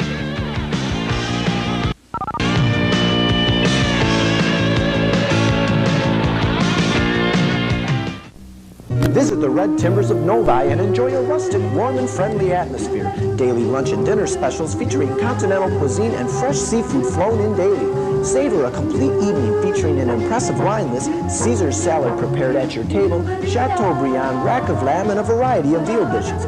Tuesday through Saturday, enjoy music and dancing for all ages. The Red Timbers Banquet Facility caters to groups of 15 to 200. The Red Timbers on Grand River Road, just west of Haggerty in Nova.